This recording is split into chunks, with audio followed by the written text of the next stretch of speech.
Section 1. The World That Never Lets Go. Close your eyes for a moment, or let them drift half shut, and think about snow. Not the ordinary kind that blankets a backyard or fills a parking lot with gray slush.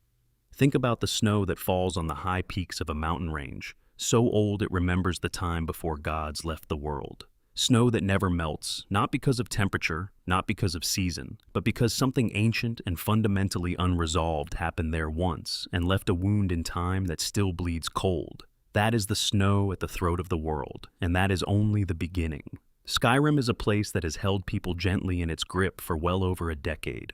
A province carved from rock and legend where every shadow in a ruin hides something that was never quite explained. Where every village elder knows more than they are saying. Where even the roads between settlements carry the ghost weight of things that walked them long before you did. More than any other game world people have returned to, Skyrim rewards the traveler who slows down, who reads the notes pinned inside empty houses, who follows the wandering fox long enough to see where it leads, who stands in the rain outside a locked-out door in Windhelm, and wonders who is behind it and why. Tonight, we are going somewhere quiet. We are going into the deep places of this world, the corners and corridors and cold mountain meadows where questions outnumber answers. 160 mysteries, some of them small, tucked into a single room or a single line of dialogue you might have missed.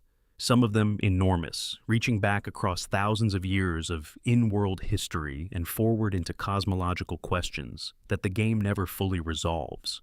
All of them are real, all of them are part of this world, and none of them will rush you. There is something deeply soothing about a mystery that has no pressure attached to it, the kind you can sit with in the firelight and turn over like a smooth stone, feeling the weight of it, the texture of something worn by ages of thought. These are those mysteries. You do not need to solve them. You only need to let them wash over you. Let the lore settle into the background like music you are not quite listening to, but which changes the feeling of the room anyway. Skyrim's world is called Tamriel, one continent among several on a planet named Nirn, a word that roughly translates to something like the arena of living. That name is not an accident. Nirn is a world built on conflict, on the collision between divine intention and mortal experience, between the bones of gods who gave too much of themselves to make reality possible, and the creatures who now live inside what those bones became. The mountains of Skyrim are not merely geological formations. According to the oldest texts in the game's libraries, they are something more. The landscape itself carries memory. And memory, in this world, is not metaphor. It is physical. An Elder Scroll, the ancient documents at the heart of this universe's lore, does not merely record what happened. It contains every possible outcome of every possible event, written simultaneously in a language that only certain trained priests can read without going permanently blind. The world of Skyrim is one where the past and the future occupy the same space if you know how to look, and where the things that remain unexplained tend to remain that way, not because no one thought about them, but because the answers, if they exist, are written somewhere you cannot safely read. That is the frame we are entering tonight. 160 questions from this world. Some you may have thought about before, some may be completely new. All of them deserve the slow treatment. Before we go on, drop a comment telling me where you are right now and what time it is where you are. Whether it is 2 in the afternoon and you are lying on a couch with your eyes starting to get heavy, or 3 in the morning and the apartment is so quiet you can hear the building settle. I read every one of those. And if you are new here, consider subscribing. This is exactly the kind of thing we do. Now, let us begin. The first mystery is also, arguably, the world's greatest one, and it stretches all the way back to the beginning of recorded history in Tamriel. Somewhere in a battle called the Battle of Red Mountain, in the year 1E700, an entire civilization vanished. Not scattered, not conquered, not slowly faded into irrelevance.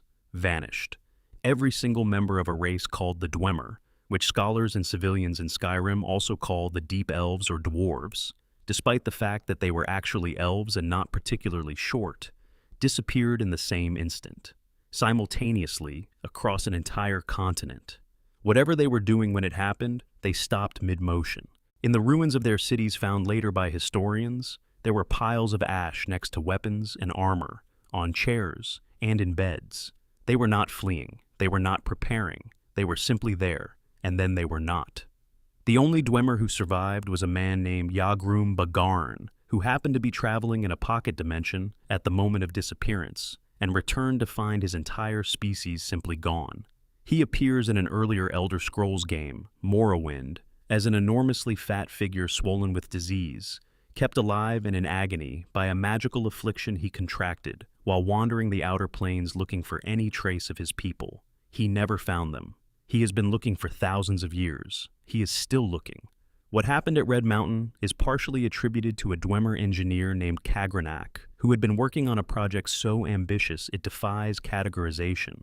He was attempting to build a god, not worship one, not contact one, but manufacture one from scratch, using a combination of engineering and what the Dwemer called tonal architecture, a method of reshaping reality through specific sonic resonances.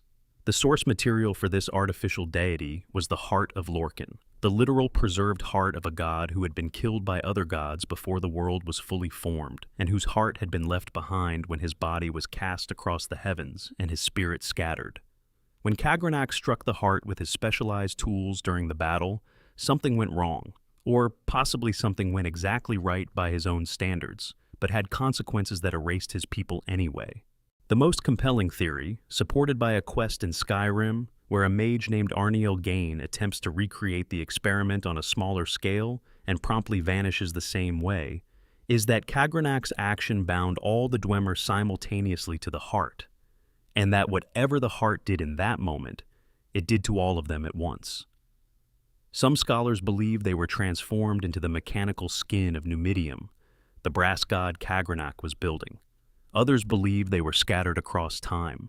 Others believe they were simply unmade. None of these theories can be confirmed.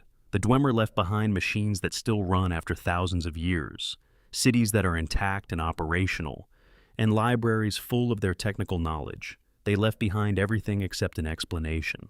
Section 2. The Dwemer. Questions from the Deep Kagranak's tools. 3 of them: Keening, Sunder, and Wraithguard. Each one was crafted for a specific function when interacting with the heart of Lorcan, and each one has left traces in the world of Skyrim that point toward mysteries of their own. Keening is a thin, short blade that vibrates at frequencies capable of cutting through the barriers between soul and flesh, and which destroys anyone who handles it without Wraithguard, the gauntlet that protects the wielder. In Skyrim, it ends up in the hands of Arniel Gain, the researcher at the College of Winterhold, who is obsessed with understanding the Dwemer disappearance. He asks you to help him acquire it, along with a warped soul gem he calls an attunement sphere, and when you bring both to him and watch him perform his ritual, he vanishes exactly as the Dwemer did. His shade sometimes reappears afterward to assist you in certain situations, which suggests he did not simply die but exists in some suspended state, neither fully present nor fully gone, the same state the Dwemer might be in. What nobody in Skyrim can tell you is where that state is, what it feels like from the inside, or whether it is conscious. Whether Arniel, wherever he is, knows what happened to him, whether the Dwemer know, whether, somewhere in the space between heartbeats, every single deep elf that ever lived is still experiencing something. The Dwemer ruins themselves are full of smaller mysteries that compound the larger one.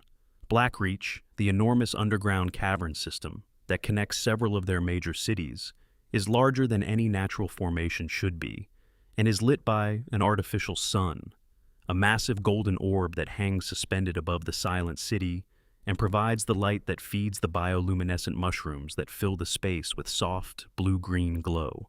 Nobody in the game can explain how this orb works, how it was built, or how it has sustained itself without maintenance for millennia. The mushrooms it feeds are not native to Tamriel, or at least not to the surface.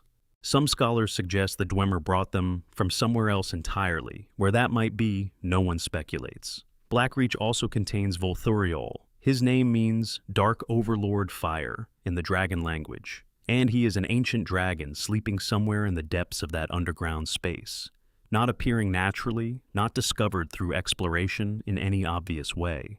He can only be summoned by using the unrelenting force shout on the golden orb, causing it to ring like a massive gong, and the resonance of that sound reaching into some deeper part of the cavern where he has waited for a very, very long time.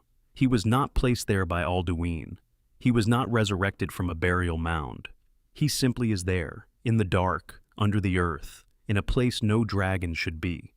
Whether he was imprisoned by the Dwemer, whether he hid there voluntarily during the Dragon War, whether he struck some arrangement with the engineers who built this place around him, the game does not say. He fights when summoned. He burns with ancient fire. He dies permanently when killed, his soul absorbed, and he leaves behind only the question of what he was doing there in the first place. There is a fan theory, not officially endorsed by any lore text, that Volthurial was a dragon who fled into the Great Cavern during the Dragon War and was then imprisoned by the Dwemer who found him there, subdued with their sonic technologies, kept in a kind of enforced sleep with the golden orb acting as the lock on that sleep. It would explain why activating the orb with a shout, essentially using the dragon language to speak to something that responds to that language, wakes him. It would explain why he cannot fly properly underground, why he seems disoriented and earthbound during the fight. But these are the contributions of thoughtful players building meaning from fragments. The official record says nothing. The Dwemer also built something called the Ethereum Forge, deep beneath the ruins of Bethalft, a chamber for working with a crystalline mineral called Ethereum that has properties unlike any other material in the game. The forge was lost after the Dwemer clans went to war with each other over control of Ethereum deposits, a conflict so intense that it destroyed the infrastructure needed to access the forge in the first place. When the Dragonborn rediscovers it, they find it still operational, still hot, still capable of producing items of quality that no Fourth-era craftsman can match. A forge running without a smith for thousands of years, waiting for someone to bring it ore. Who built the Ethereum Forge? And how did they understand the material well enough to create a specialized processing facility for it? What other applications did the Dwemer find for Ethereum before their disappearance? The game offers hints, but no completion. The Forge is one more piece of evidence that the Dwemer were not merely advanced engineers, but were working in categories of knowledge that have since been completely lost. Dwarven automatons, the mechanical spiders and spheres and towering centurions that still patrol Dwemer ruins, represent perhaps the most direct evidence of how far ahead of everyone else the Dwemer were. These machines have been running without maintenance for 3,000 years. No fuel source that anyone has identified. No degradation, no running down, no slowing of gears. They operate exactly as programmed, defending spaces their creators abandoned millennia ago. In the Fourth Era, the most skilled smiths on Tamriel cannot replicate them. They can melt down the metals, they can study the mechanisms, but they cannot build a functioning automaton, because some principle the Dwemer understood about combining magic and engineering has been completely lost. The smallest Dwemer machines are the spiders, quick and venomous and seemingly simple, but even these contain mysteries. In Morrowind, scholars discovered that Dwemer spiders could be given a soul gem and would use it to temporarily animate a dead body, serving as a kind of mechanical necromancer. The capacity of even their most basic machines to interface with magical systems suggests the Dwemer understood something fundamental about the relationship between mechanics and soul, between the material and the spiritual, that no one else has ever grasped. And their cities. Even in ruin, Dwemer cities have a grandeur that modern Nordic settlements cannot approach. Markarth, the city of stone in the Reach, was built on top of a Dwemer city called Inchuan Zel, and the modern inhabitants live in the spaces between Dwemer walls that they could not tear down because they are too hard to cut. The ceiling of Markarth is a Dwemer ceiling. The oldest alley in Markarth is a Dwemer corridor. The city has simply been inserted into the bones of something larger and stranger and older, the way a bird builds its nest in the ribs of something vast. Somewhere in those ruins beneath Markarth, the body of a Dwemer scholar named Calselmo has spent decades studying. His research, collected in multiple books available throughout the city, represents perhaps the most complete modern understanding of Dwemer language and culture available in the Fourth Era. It is still very incomplete. After a lifetime of study, the foremost Dwemer scholar in Skyrim knows enough to translate basic Dwemer texts and has a rough sense of their city layouts and their academic priorities. He does not know where they went. He does not know how their machines work. He does not know what they found at the bottom of their deepest excavations. The deepest Dwemer excavations in Blackreach hint at something that the game never fully illuminates. In certain areas of the underground, there are spaces that predate even the Dwemer construction, carved from something other than the standard Dwemer stone, lit by sources other than their amber glass lanterns. Whether these are evidence of even older inhabitants, or natural formations the Dwemer found and built around, or something the Dwemer themselves created and then abandoned even within their own civilization, the game offers only the spaces themselves. Empty rooms in a dead civilization's archive, labeled in a script that the Dragonborn cannot read. Section 3. Dragons. The age before memory. Before there were kingdoms, before there were roads, before the first human ever raised a hand against the sky and shouted something that reshaped the air, there were dragons. In the cosmology of Skyrim, dragons are not animals. They are not monsters in the traditional sense. They are entities whose very existence is built from the same stuff as language itself. Beings whose speech does not describe reality, but constitutes it. When a dragon says the word for fire, fire does not merely appear. The word is the fire, given temporary permission to be physical. This is why the mystery of what dragons actually are, philosophically, is so much deeper than it first appears. The Thu'um, the storm voice, the shout, whatever you call it, is not magic in the conventional sense.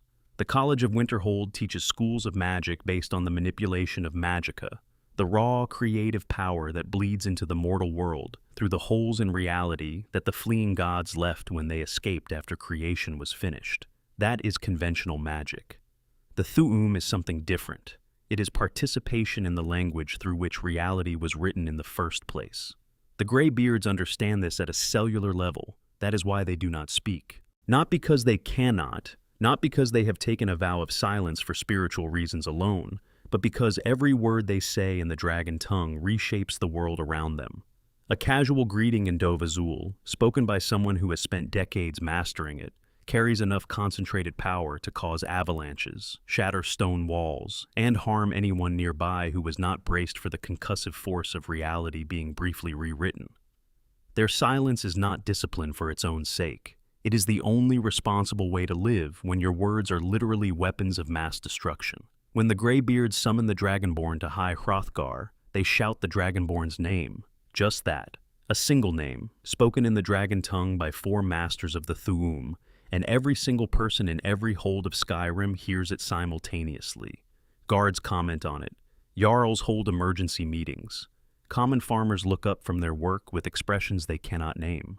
The shout crosses hundreds of miles of mountains and plains and travels through the walls of buildings and reaches everyone at once, not as a physical sound wave, but as something more fundamental, a vibration in the very structure of the world. And that was them being restrained. That was the most careful, controlled version of their power they could manage for the purpose of getting someone's attention. The mystery of Paarthurnax sits at the intersection of everything this chapter explores. Here is a dragon who fought in the Dragon War on the side of Alduin, who served as Alduin's lieutenant and enforcer, who personally oversaw the subjugation of some ancient humans under draconic rule. He participated in atrocities. He was genuinely terrible by any reasonable measure, and then he changed. He defected. He taught the first human warriors the Thu'um, the fundamental act that made human rebellion against dragons possible, and then he climbed to the top of the world's highest mountain and has been sitting there for thousands of years, meditating on the way of the voice, fighting every single day against the instincts that define his species. The Blades, the ancient order of dragon hunters who serve the Dragonborn, demand his death. Their argument is not that he is currently a threat. Their argument is that he cannot be trusted because of what he is. Dragons are built to dominate. The drive toward hierarchy and control is not a choice for them, but a feature of their nature, as fundamental as their scales. Given time and opportunity, the Blades say, he will revert. He will become again what he was. And because he is essentially immortal unless killed, and because he is enormously powerful, the risk of waiting for that reversion is too great.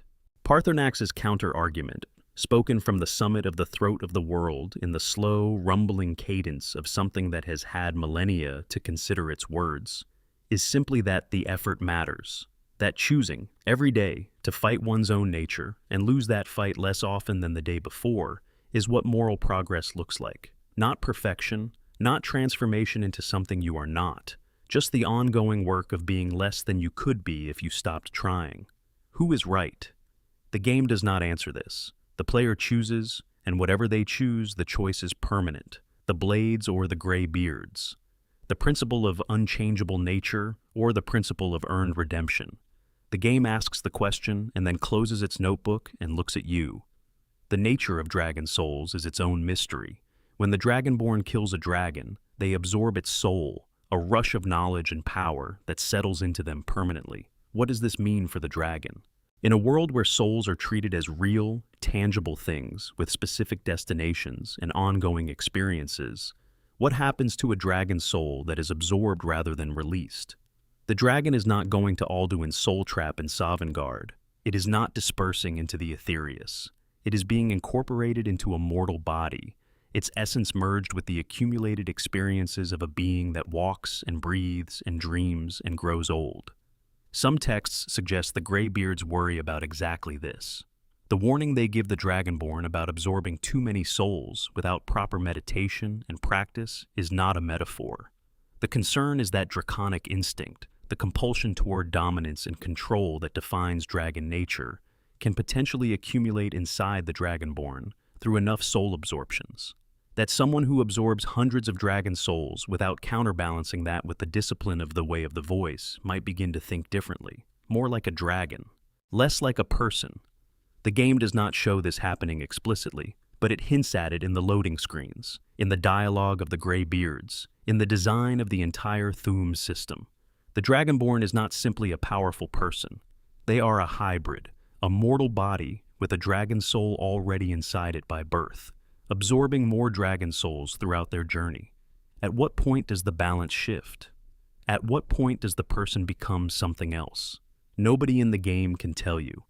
The ancient dragon priests, those human intermediaries who serve specific dragon lords and receive personalized masks as gifts from their patrons, left behind one of the game's deepest archaeological mysteries. Each mask has unique enchantments that reflect the personality and domain of the specific dragon the priest served. Ragot's mask enhances stamina because his patron was associated with endurance. Otar's mask carries resistances because his patron was a creature of elemental power. The masks are not standardized gear. They are individual, relational objects, gifts from one being to another that carry the imprint of that relationship. When you collect all 8 masks and bring them to Labyrinthian, the ancient capital of the dragon cult, you can equip the wooden mask found there and be transported back in time to a brief vision of the site as it was during the height of the cult's power. The shrine glows. The busts of the 8 priests are honored and intact. And then the vision ends and you are back in a ruin, holding a 10th mask called Kona Reek, whose enchantment triggers powerful healing effects when you are near death. The mask of the last resort. The mask that activates when everything else has failed. Who made Kona Reek? Whose dragon patron gave it those specific enchantments? The game does not say. It simply waits at the end of a long scavenger hunt through the game's most dangerous tombs, a reward for completionists, holding a question in its glowing green face. Section 4.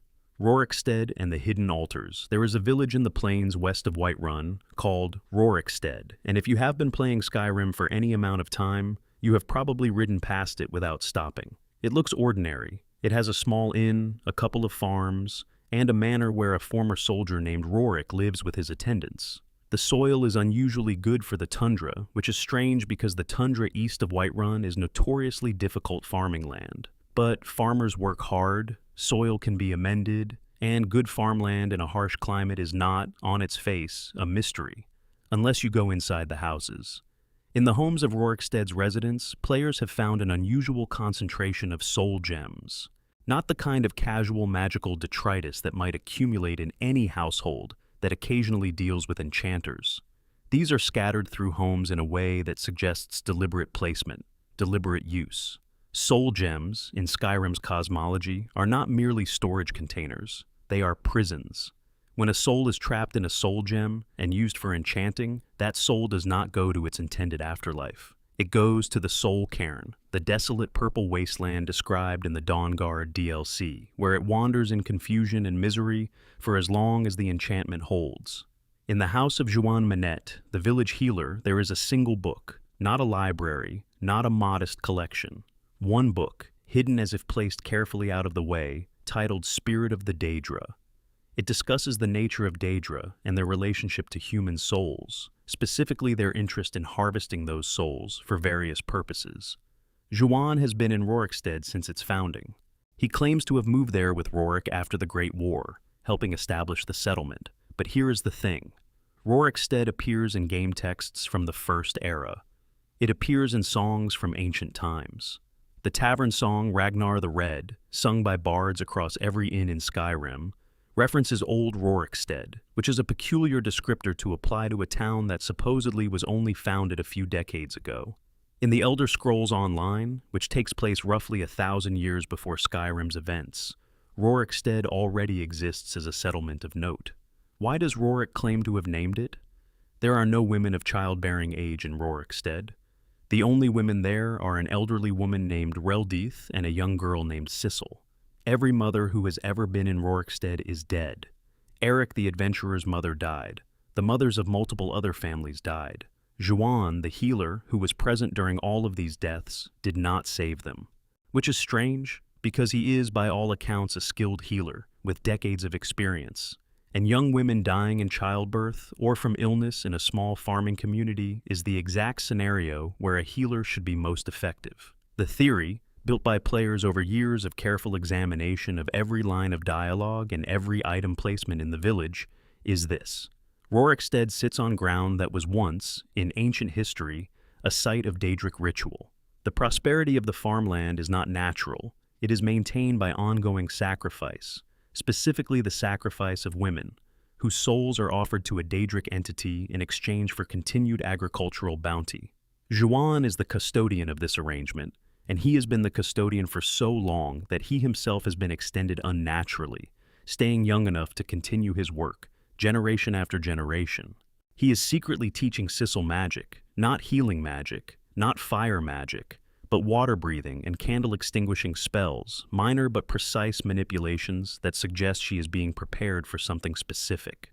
Lokir, the man from Rorikstead who appears in the opening scene of the game as a prisoner riding to his execution, is desperate to flee the province entirely. He tells the other prisoners he needs to get out of Skyrim. His crime is listed as horse theft, an opportunistic crime committed in haste, the kind of crime committed by someone who needs to leave very quickly and does not have time to arrange legitimate transportation.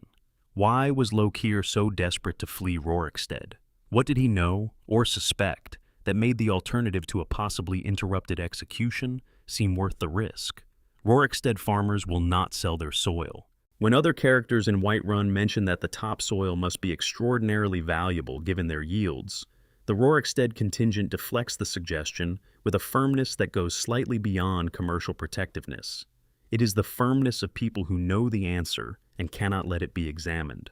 None of this can be officially confirmed. Bethesda has neither denied nor acknowledged the theory. Michael Kirkbride, a lore writer who worked on Elder Scrolls during its formative years and who has commented publicly on numerous aspects of the lore, has mentioned Rorikstead twice in a way that suggests he finds the theory meaningful without ever explicitly validating it. The village sits in the game world, perfectly ordinary looking, while underneath it the questions pile up like buried bones. And Rorikstead is not unique in this. Skyrim is full of small settlements with details that do not add up, doors that lead nowhere, books that have no reason to be where they are, characters whose histories contradict themselves. The game world was built with enough depth that some of those contradictions are intentional stories waiting to be found, and some are genuinely unresolved threads from a development process that did not have time to complete everything it started. The difficulty and the pleasure lies in not being able to tell which is which. Section 5. The Companions, Lycanthropy, and the Pact. Nobody remembers signing. The Companions in Whiterun are one of Skyrim's most ancient organizations, tracing their lineage back to Ysgramor and his 500 original warriors who sailed south from the frozen continent of Atmora. The organization predates Nordic civilization. It predates written history in most respects. And somewhere along the way, A few centuries before the events of Skyrim, a former harbinger named Terfig made a deal with the Glenmoral witches. The witches are hag-ravens, half-woman, half-raven creatures of ancient and terrible magic, and they serve Hircine, the Daedric prince of the Hunt, whose realm is a place called the Hunting Grounds, where predators and prey exist in eternal conflict. The deal Terfig made gave the inner circle of the companions, the group called the Circle, the gift of lycanthropy. They could become werewolves. They would have the strength and ferocity of the beast when they needed it. What Terfig apparently did not fully understand, or perhaps did not tell the others, was that the gift came with a permanent attachment. Hircine does not give things away. When a werewolf dies, regardless of how honorably they lived, their soul belongs to him. It goes to the hunting grounds, not to Sovngarde, not to the honored dead. For a Nord warrior who has spent their entire life in the belief that a glorious death in battle means an eternity of feasting and fighting alongside their ancestors in Shor's Hall, this is not a minor theological inconvenience. It is the erasure of everything they were fighting toward. Kodlak Whitemane, the harbinger of the companions when the Dragonborn arrives in Whiterun, has spent years researching a cure. He is old. He is running out of time. He knows that when he dies, his soul will go somewhere he does not want to go, and he is trying to find a way to prevent that without abandoning the companions or betraying the Circle. His request to the Dragonborn, to travel to the Glenmoral Coven and retrieve the heads of the witches, is not merely tactical, it is desperate. The witches' heads, when burned in a specific flame inside Ysgramor's tomb, can force the wolf spirit out of a werewolf's soul, even posthumously. If the Dragonborn reaches the tomb in time, they can free Kodlak's spirit from Hircine's claim even after his death. That is the quest. But the questions it raises are deeper than the quest itself. First, what exactly is the wolf spirit? When the Glenmoral witches granted lycanthropy, they did not merely give their recipients a physical transformation. They bound a fragment of Hircine's power, a wolf spirit, to the soul of the person. The two things, the mortal soul and the wolf spirit, coexist within the same body. When you cure a companion, you see the wolf spirit emerge and take physical form in Ysgramor's tomb, a separate entity that must be fought and destroyed. The wolf spirit is not a disease. It is a presence, a passenger, a spiritual co-tenant that has been riding along inside these warriors, sharing their experiences, shaping their instincts, and ultimately intending to deliver them to Hircine's door when the mortal body finally fails. How aware is the wolf spirit? The game does not say. Does it experience things during the years it rides within a companion? Does it remember? When it emerges and takes physical form in the flame, does it feel anything? Second, who is Hircine, and why does he want werewolf souls specifically? Hircine is the Daedric prince of the hunt and harvest, the force that governs predation and the relationship between hunter and prey. His realm, the hunting grounds, is an eternal cycle of pursuit and consumption, with no winners and no ends, just the chase extended forever. He collects werewolf souls because they are his creations, marked with his essence through the ritual the witches conducted. In a way, the werewolves are already partly his from the moment they transform for the first time. They carry his signature. They are returning to sender when they die. But there is a line of dialogue in the game, easily missed, where Kodlak speculates that if enough souls were freed from the hunting grounds, if a great enough harrowing were organized, it might be possible to stage a rescue operation, to storm Hircine's realm and retrieve the souls of companions who died with lycanthropy and never had a chance to be cured. This never happens in the game. There is no quest. There is no follow-through. It is a single line, spoken by a man at the end of his life, imagining something that might be possible, and then the conversation ends and the game moves on. What would that look like? What would a rescue operation against a Daedric prince's afterlife realm actually involve? The game does not know. Or it did once, and the quest was cut before release, and the line of dialogue survived as a ghost of what could have been. Either way, somewhere in the hunting grounds, the souls of companions who died before anyone knew about the cure are still running, still being hunted, still waiting for a harrowing that has not come. The Circle's original werewolf pact is itself mysterious. Terfig made this deal, yes, but the specifics of what was exchanged, what the companions gave to the Glenmoral witches in return for the gift of the beast blood, is never stated. The lore says the circle accepted lycanthropy as payment owed to them by the witches for services rendered. What services? What had the companions done for the witches that was worth, from the witches' perspective? Gifting an entire inner council with connections to Hersine's domain? Was it a protection deal? Access to the Skyforge? Something else entirely? The companions themselves, by the Fourth Era, have lost the original terms of the agreement. They know the deal exists. They do not know what was traded. Something enormous was exchanged at the moment that agreement was made, and whatever it was, it is now categorized under things that happened before anyone alive was born. The Skyforge itself deserves a mention here, because it is one of the game's most quietly significant unexplained locations. The Forge predates elven habitation of Skyrim. It predates humans arriving in the province. It was already there when Jeek of the River, one of Isgramor's companions, found it by following a bird. The elves avoided it and feared it because it was known to draw on a magic that was older than civilization, a remnant of the gods' original efforts to build paradise in Mundus before everything went sideways and Lorcan was killed. What is the Skyforge? Where does its heat come from? Why does it produce better weapons than any other forge in the province? And why does working it require no special technique beyond simply using it? The companions have built their headquarters around it, and even they, who have the most access to it of any organization, cannot explain what it fundamentally is. Yorland Greymane, the master smith who tends the Skyforge, says simply that the old magic is in it, and that this is enough. He does not ask where that magic comes from. Some questions are best appreciated rather than answered. Section 6, Sovngarde, Shore, and the Afterlife's Absences. You walk down a staircase made of ancient stone, into a light that is warm and golden and somehow sad, like the last hour before sunset on a very long autumn day. The land of Sovngarde stretches out before you in soft rolling hills under a sky that is perpetually the color of a fire seen through smoked glass, amber and rust and bronze, with constellations that move slowly in patterns you do not quite recognize. The Hall of Valor is ahead, massive and grand, with smoke rising from its peak and the sound of songs drifting out through its great doors. Between you and the hall is a mist, and in the mist, Alduin is hunting. Sovngarde is the Nordic afterlife, the realm of Aetherius where the souls of honored Nord dead are gathered by Shore, their chief deity, and given eternity to feast and tell stories and fight simulated battles against spectral opponents provided for exactly that purpose.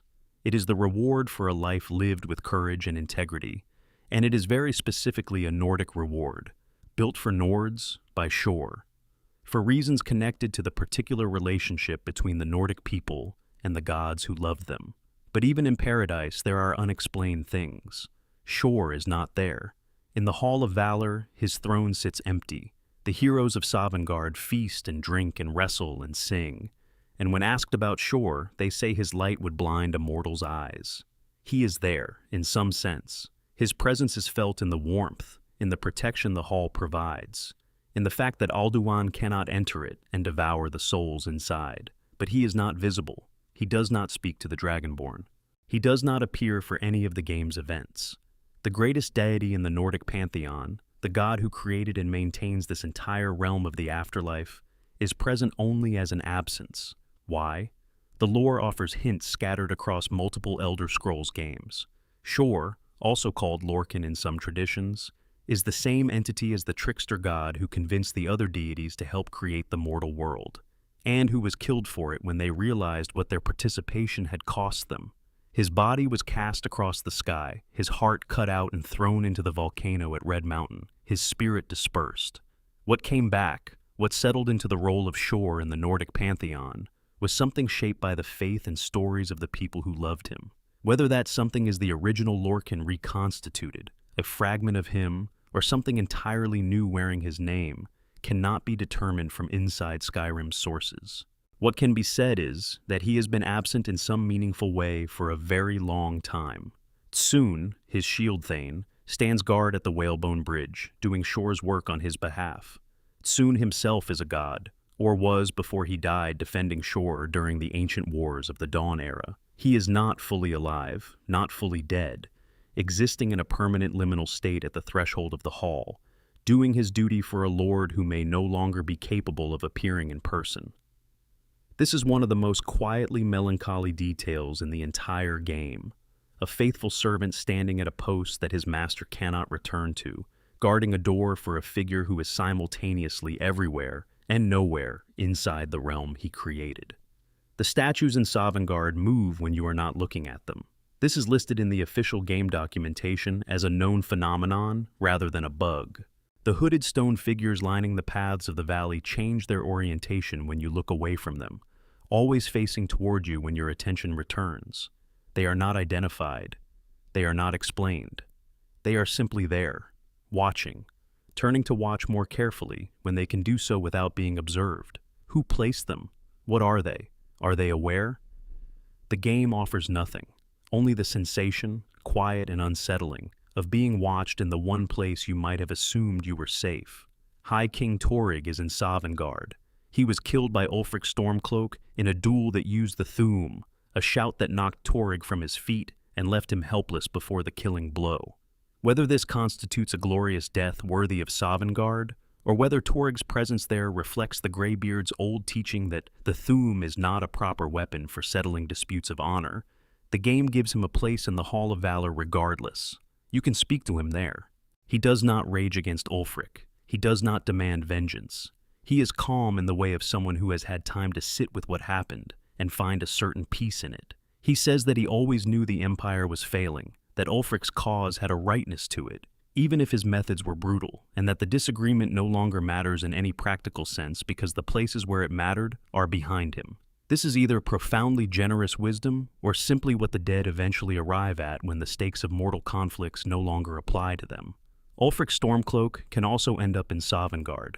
If you side with the Empire in the Civil War and Ulfric is killed, he eventually appears in the Hall, and you can find him there after defeating Alduin. He is subdued in a way he never was in life, stripped of the certainties that drove him, sitting with the complexity of what he started and what it cost. He and Torygg are both there, in the same hall, forever. What that eternity of proximity looks like for both of them is not explored. It hangs in the air of the Hall of Valor like smoke, like all the things that were never spoken between people who might have understood each other better if they had tried.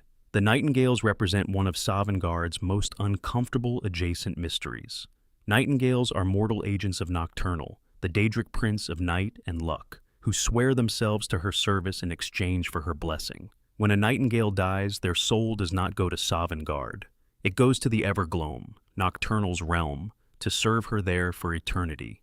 Soon, when a dragonborn who has taken the Nightingale Oath asks to enter the Hall of Valor, refuses on those grounds. They are Nocturnals, not Shores. This raises a question that the game deliberately does not resolve. Can you break the Nightingale Oath? Can a Nightingale die free? The questline ends with you restoring the skeleton key to Nocturnal's realm and cementing the arrangement, and the game presents this as a resolution to the story, without addressing what it means for the souls of everyone who took that oath in every generation before you. Karliah, Brynjolf, the Dragonborn themselves, if they join, are all committed to an eternity in the Evergloam. Is that arrangement negotiable? Has anyone ever asked? Nobody in the game raises the question seriously. The Nightingales enjoy the blessing of extraordinary luck in life and simply do not think too carefully about the debt it will eventually require. The Hall of Valor also contains Jurgen Windcaller, the man who founded the Greybeard's philosophy of pacifism after misusing the Thu'um cost thousands of lives at the Battle of Red Mountain. He sits among the honored dead in Sovngarde, which is its own small mystery because he spent decades in meditation, developing a worldview that deliberately rejected the warrior ethos that defines who gets into Sovngarde, and yet Shore welcomes him anyway. Perhaps because the courage it took to sit down while everyone around him kept fighting, to say that this ancient power deserved more reverence than any of us were giving it, was itself a kind of valor that Shore recognized. Section 7. The Shadows of Blackreach and the Underground World. Blackreach is unlike any other space in the game. It is accessible through 3 different Dwemer ruins, Alftand, Mzincha and Raldabthar, each offering a different descent into the same enormous underground world. And the first time you emerge from the cramped corridors of one of those ruins into the open cavern of Blackreach, something changes in you that does not change back. The scale is the first thing. The cavern is so large that the Dwemer built a city inside it, with towers and bridges and roads and plazas, all of it silent now, except for the shuffling of Falmer patrols and the grinding of dormant machinery. The ceiling is so far overhead that you cannot see it in most places.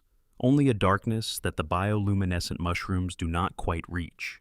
The mushrooms themselves are vast, some of them taller than buildings, their caps a deep blue-green that reflects in the underground pools and streams below them.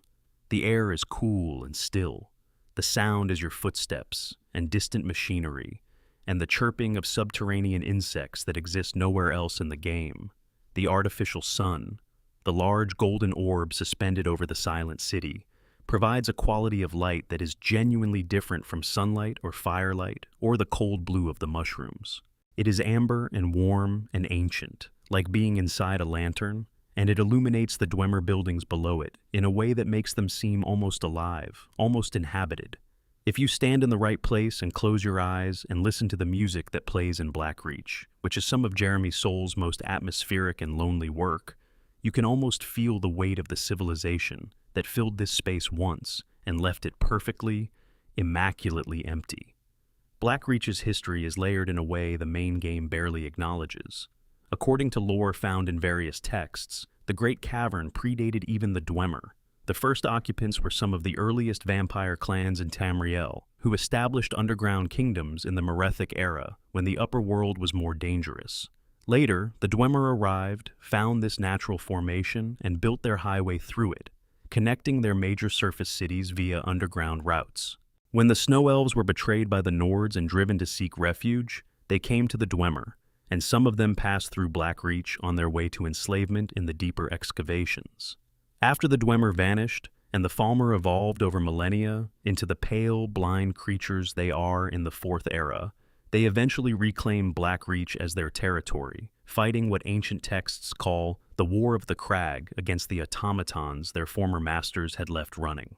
So, the Falmer you fight in Blackreach are not intruders. They are the most recent occupants of a space with a longer inhabited history than most surface civilizations. They are the inheritors of a tragedy that spans thousands of years, beginning with the Snow Elves being driven underground and poisoned into blindness by the very Dwemer whose ruins they now haunt.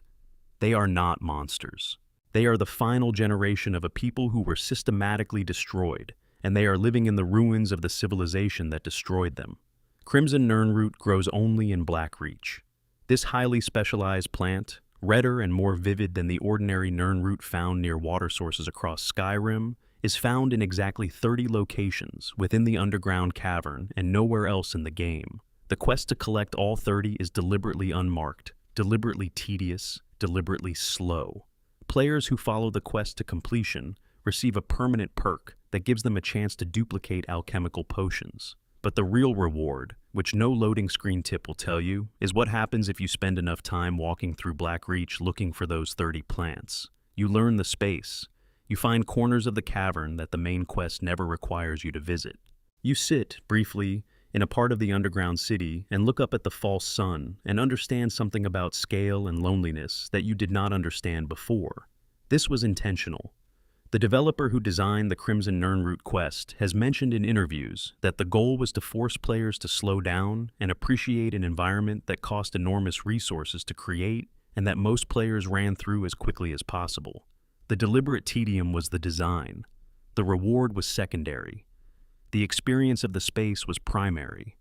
There is a location in Blackreach called Sindarian's Field Laboratory, belonging to a researcher who spent decades studying Nirnroot and eventually descended into Blackreach to study its red variant, only to die there before completing his research. His notes are scattered through the space. Reading them in order tells the story of a man who came to a place of extraordinary beauty and strangeness and initially found it overwhelming and isolating, and who gradually, over months, came to find in it something that the surface world had never provided him. A kind of peace that came from being the only human in a space that was older than any of the political concerns he had left behind. He died alone in Blackreach. His journal ends mid-sentence. The quest asks you to find his notes and return them to an apothecary in Whiterun who knew him, who will give you his research and his blessing. It is a quiet quest. It does not involve fighting. It does not change Skyrim's political landscape. It is just the final chapter of a life lived in the company of strange lights and underground plants, closed by someone who was not there for the ending. The Dwemer lexicon, the device you retrieve from deep within Tower of Mizark, is the only known piece of Dwemer memory technology. It does not simply store information. When used correctly, it transfers knowledge directly into the mind of the person interacting with it. The perk you gain from transcribing its contents is called Ancient Knowledge and grants permanent smithing bonuses related to Dwemer equipment. This is presented in game terms as a skill enhancement. In lore terms, it is a fragment of another civilization's accumulated expertise being implanted in your brain, bypassing decades of traditional learning to install proficiency directly. The Dwemer apparently understood how to copy the patterns of skilled performance, not just the intellectual knowledge of how to perform a task, but the deep neural encoding of expertise, and could transfer those patterns from one mind to another. Septimus Cygnus, the hermit scholar who guards the approaches to the lexicon's location, has spent his entire life trying to understand this technology. He is brilliant and broken by isolation and closer to the edge of sanity than he is comfortable admitting. The lexicon, in his hands, has been both his life's work and his dissolution. Hermes Mora, the Daedric Prince of Knowledge, eventually claims his soul directly, walking him off the board the moment his usefulness is complete.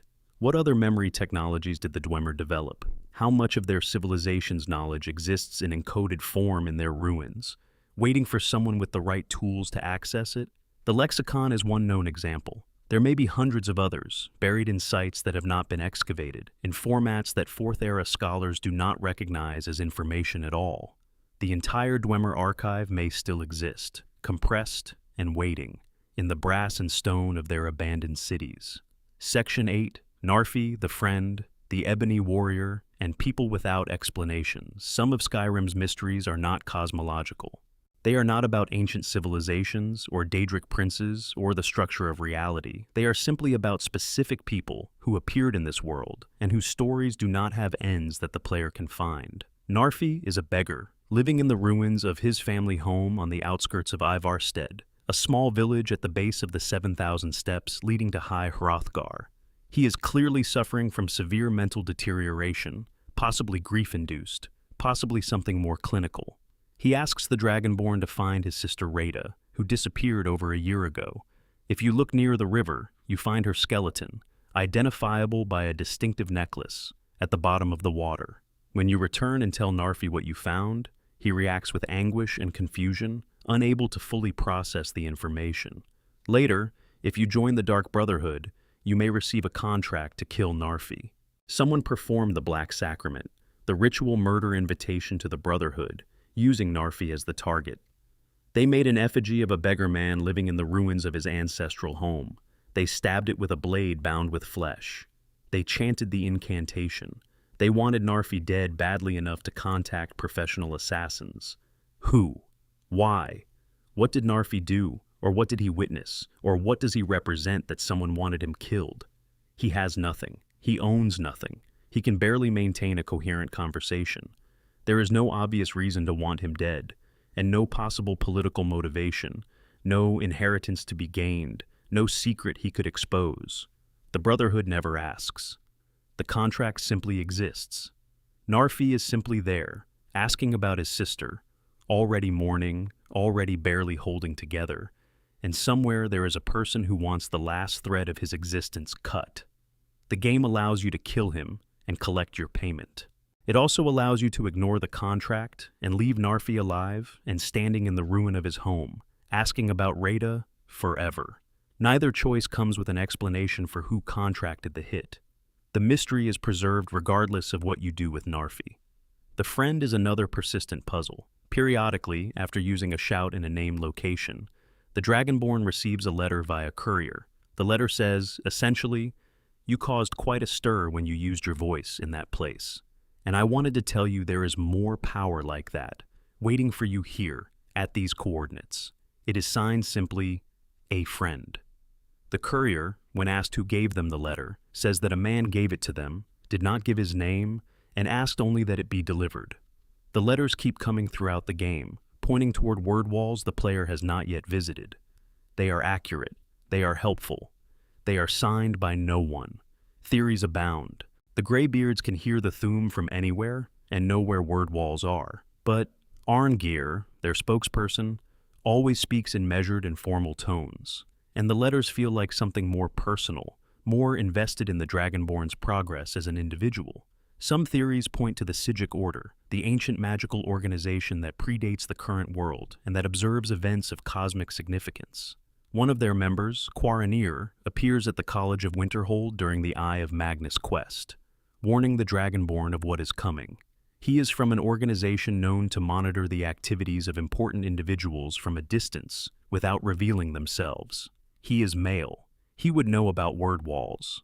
Others have theorized it is Talos, or more specifically the divine aspect of Talos that exists as a result of his mortal life merged with the divine principle he took on. Talos cares about the fate of Tamriel.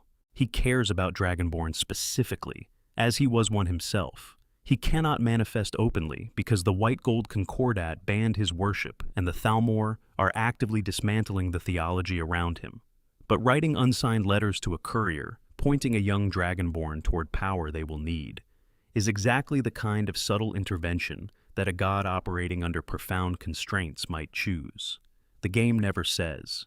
It is possible that the letters are simply a gameplay mechanic, a gentle guiding system dressed in narrative clothing that was never intended to be solved. It is also possible that somewhere in the original design document, there was an answer that never made it into the final game. The ambiguity is complete enough that even deeply dedicated lore researchers, after more than a decade of analysis, have not found anything conclusive. The Ebony Warrior arrives when the Dragonborn reaches level 80.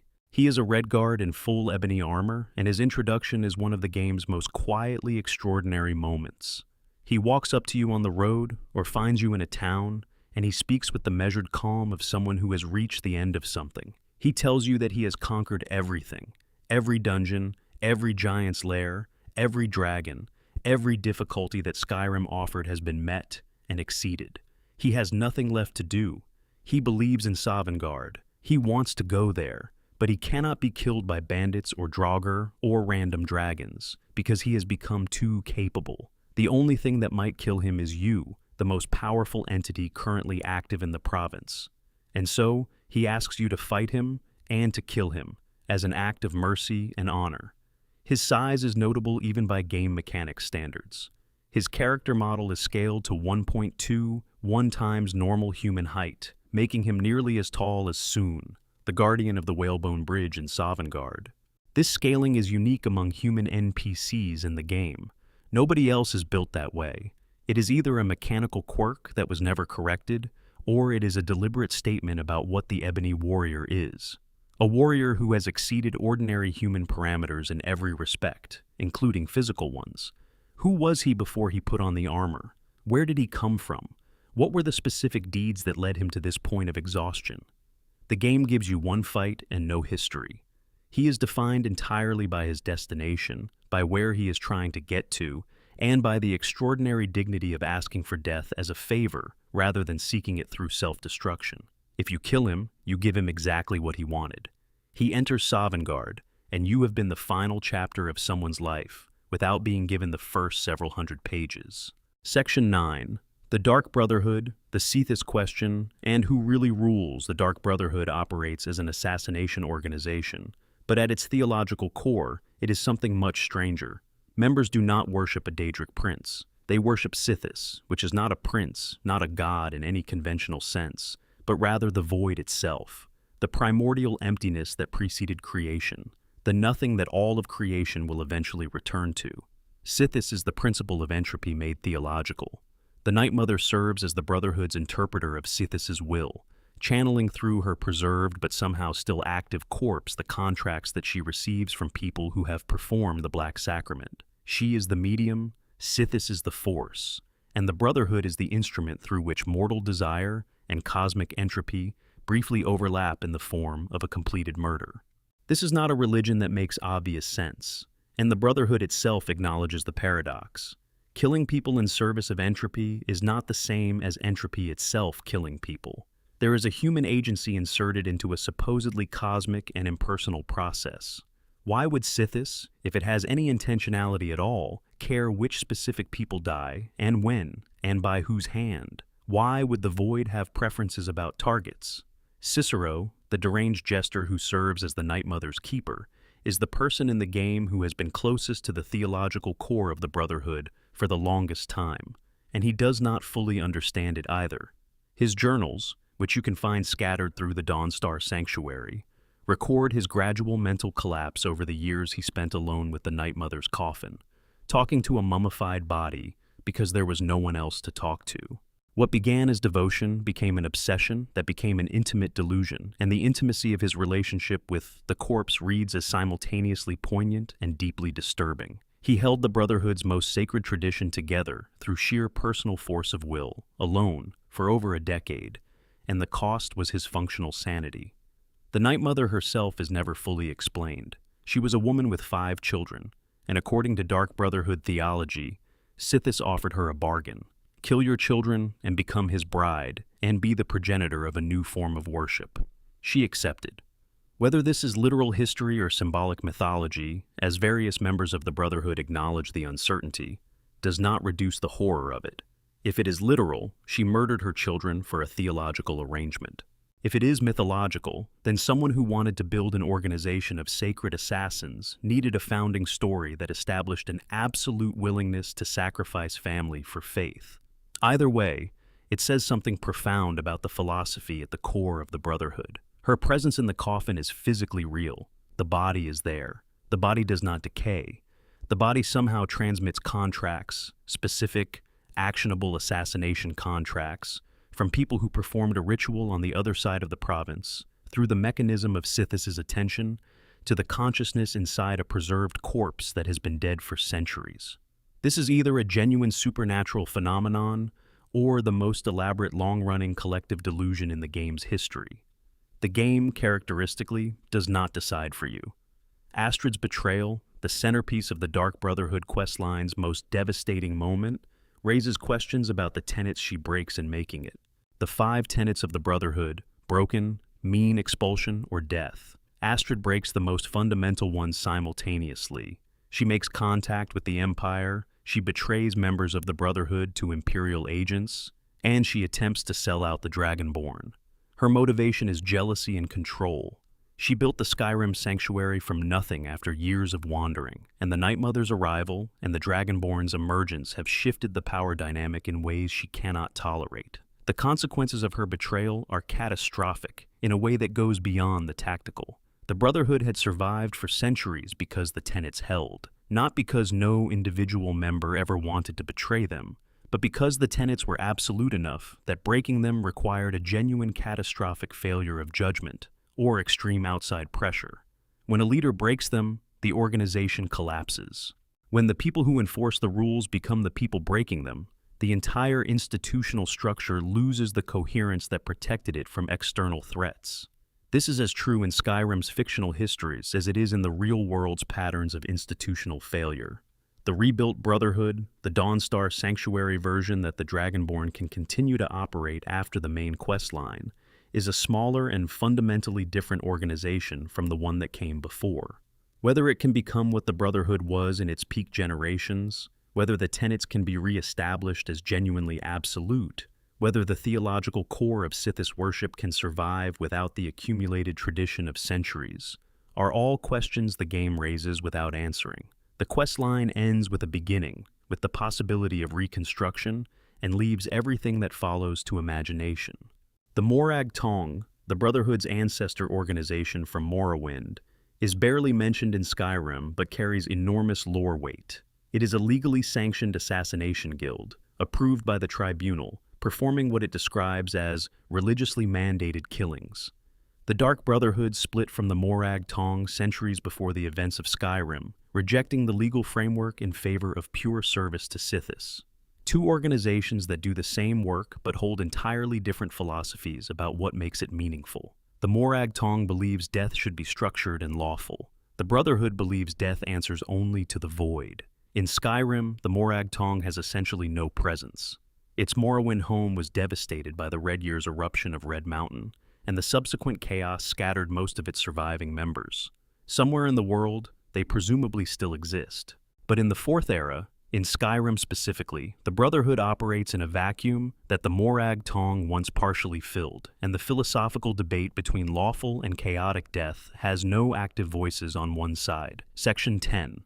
The Daedric Princes, their games, and the questions they leave behind. The 16 Daedric Princes are the most powerful beings the Dragonborn is likely to encounter, and each of them is defined by a sphere, a domain of reality or experience over which they have sovereign authority. Mehrunes Dagon is the Prince of Destruction and Revolution. Azura is the Prince of Dusk and Dawn. Hermes Mora is the Prince of Knowledge. These are not job titles. They are fundamental constitutions. Dagon does not choose to embody destruction any more than fire chooses to be hot. His sphere is what he is. This creates the central mystery of the Daedric Prince quests. When a prince asks you to do something, how much of the arrangement is genuine choice, and how much is simply the mechanical expression of their nature acting through the most convenient mortal instrument? When Mehrunes Dagon tells the Dragonborn that Silas Vesuvius has served his purpose and should be killed, and then offers the restored Mehrunes razor as payment, the prince is being perfectly consistent with his sphere of destruction, ambition, and the consumption of pawns once they cease to be useful. His entire interaction with Silas, using him to gather the fragments of the razor and then discarding him, is precisely what a being of pure destructive ambition would do. But the mystery of Silas is its own small tragedy that the game buries in a moment of moral choice. He is a man who has spent his life venerating a cult that was directly responsible for some of the greatest catastrophes in Tamriel's history. He is proud of his ancestors' involvement in the mythic dawn, in the deaths of Uriel Septim VII and his heirs, in the opening of the Oblivion Gates. He finds historical resonance in what most people would recognize as ancestral shame. He is, by any ordinary measure, misguided, but he has not hurt anyone personally. He made his museum. He gathered what information he could. He hired the Dragonborn to find pieces of his family's legacy. When Dagon demands his death, the Dragonborn holds his life in their hands, and the game does not tell them what the right choice is. Spare him and deny Dagon. Kill him and receive the razor. Either way, two Dremora attack immediately afterward, and there is a fight regardless of the choice. The moral weight of it lands entirely on the player, without resolution or commentary from the narrative. The Ebony Blade, Mephalah's artifact, grows stronger specifically through betrayal, not through combat, not through general killing. Through murdering people who trust you, friends, followers, spouses, the game tracks your relationship to each potential victim. The closer they are, the more they trust you, the more power the killing transfers to the blade. This is Mephalah's sphere at its most explicit. She is the prince of lies, secrets, and plots, and her artifact does not reward honest violence. It rewards the cultivation of trust, specifically for the purpose of destroying it. To fully empower the Ebony Blade, you have to spend time befriending NPCs and then killing them. You have to let them believe you are their ally and then use that belief as a weapon. The game allows you to do this. It does not stop you. It does not judge you through any in-game mechanic. It simply tracks the number of betrayals and upgrades the blade accordingly. And at the end, you have a weapon of considerable power and a catalog of relationships you destroyed to obtain it. What does Mephalah do with this? What use is a mortal with a powerful betrayal weapon to a Daedric prince whose sphere is webs and secrets? The questline ends when you receive the blade and does not continue. Mephalah does not contact you again. She does not ask anything further. The theory that she is simply studying how easily mortals will abandon their relationships when offered magical incentives, that the blade is less a gift and more an experiment, is consistent with her sphere but unconfirmed by any text. Hermes Mora, described as the most dangerous of all the princes by most serious lore analysts despite his comparative lack of dramatic presentation, operates through accumulation. He collects knowledge, all knowledge, things that were written and things that were thought, and things that will be written in futures that have not happened yet. His realm of Apocrypha is an infinite library existing outside normal space and time, full of forbidden books whose reading grants power but extracts cost, and full of tentacled creatures called Seekers who guard the stacks and enforce Mora's proprietary control over what he has gathered. The black books, which appear in the Dragonborn DLC as Mora's method of recruiting powerful mortals, are artifacts that function as literal portals to Apocrypha. When you open one and begin to read, the text pulls you into the library. You are inside Mora's collection, navigating its architecture, and he is watching you from wherever he exists in that space, assessing your usefulness, deciding what to give you and what to keep. He is patient in a way that no mortal experience prepares you for. He has been waiting for useful people for a very, very long time, and he is comfortable waiting longer still. Miraak, the first person to bear the title of Dragonborn, served as a dragon priest before his association with Mora. He learned his Dragonborn power, turned against his dragon overlords, and was imprisoned in Apocrypha as a consequence of his betrayal, spending thousands of years in Mora's library, growing in power, waiting for another Dragonborn to appear so that he could either escape or consume their power to fuel his own escape attempt. The mystery of Miraak is partly cosmological. What was he doing for all those thousands of years inside Apocrypha? The library contains every text ever written, including texts from futures that have not occurred. Did he read them? Did he read the ones about the Fourth Era, about the return of Alduin, about the appearance of the last Dragonborn? If so, did he plan his approach to the Dragonborn's confrontation with the knowledge of what was coming? And if Mora could have released him at any time, why did he not? What value does a trapped, powerful, increasingly desperate Dragonborn have to a prince of knowledge that a free one would not? The answer might simply be that Mora collects entities the way he collects texts. Having Miraak is valuable. Having Miraak angry and trapped is perhaps more valuable than having Miraak free and potentially beyond his influence. The Prince of Knowledge knows something about how stories go, and a prisoner with power and purpose is a more interesting story than a free agent acting without his observation. Clavicus Vile's quest ends with what is, on its surface, a simple bad trade. The rueful axe is offered as an alternative to the mask of Clavicus Vile, but the axe does not count toward the Daedric artifact achievement, and has properties significantly inferior to the mask as a gameplay item. The Prince of Bargains and Deals offers you a deal, and the deal has a trick in it. This is entirely consistent with Clavicus Vile's sphere, which involves wishes, deals, and the gap between what is asked for and what is received. But the question beneath the quest is deeper. When Clavicus Vile strikes a bargain, does he always know the exact cost to the mortal who takes the deal? Or does he simply set up conditions and find the results entertaining regardless of which way they fall?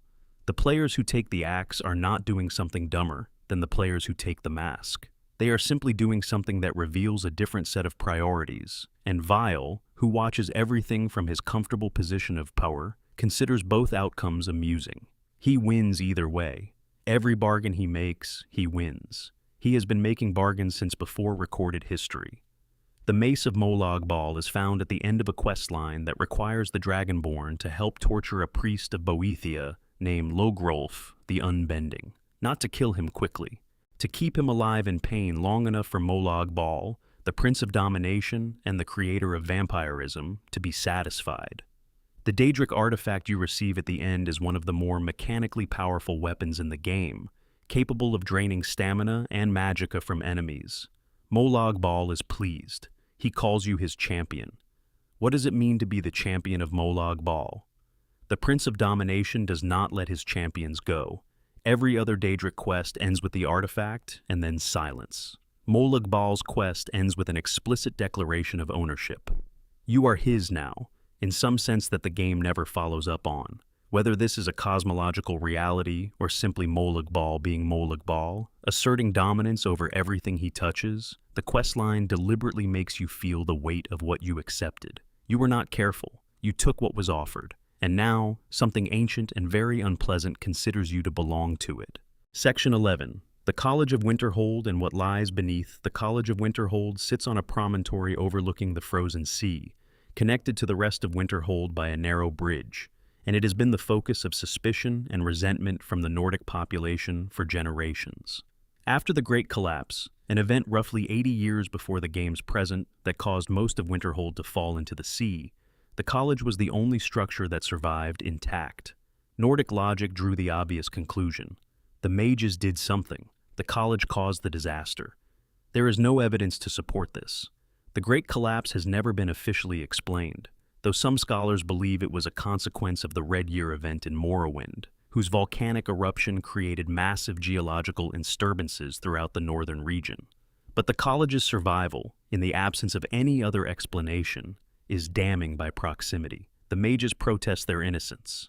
The townspeople's distrust has calcified across generations into something that functions as institutional enmity, the kind that no longer requires its original justification.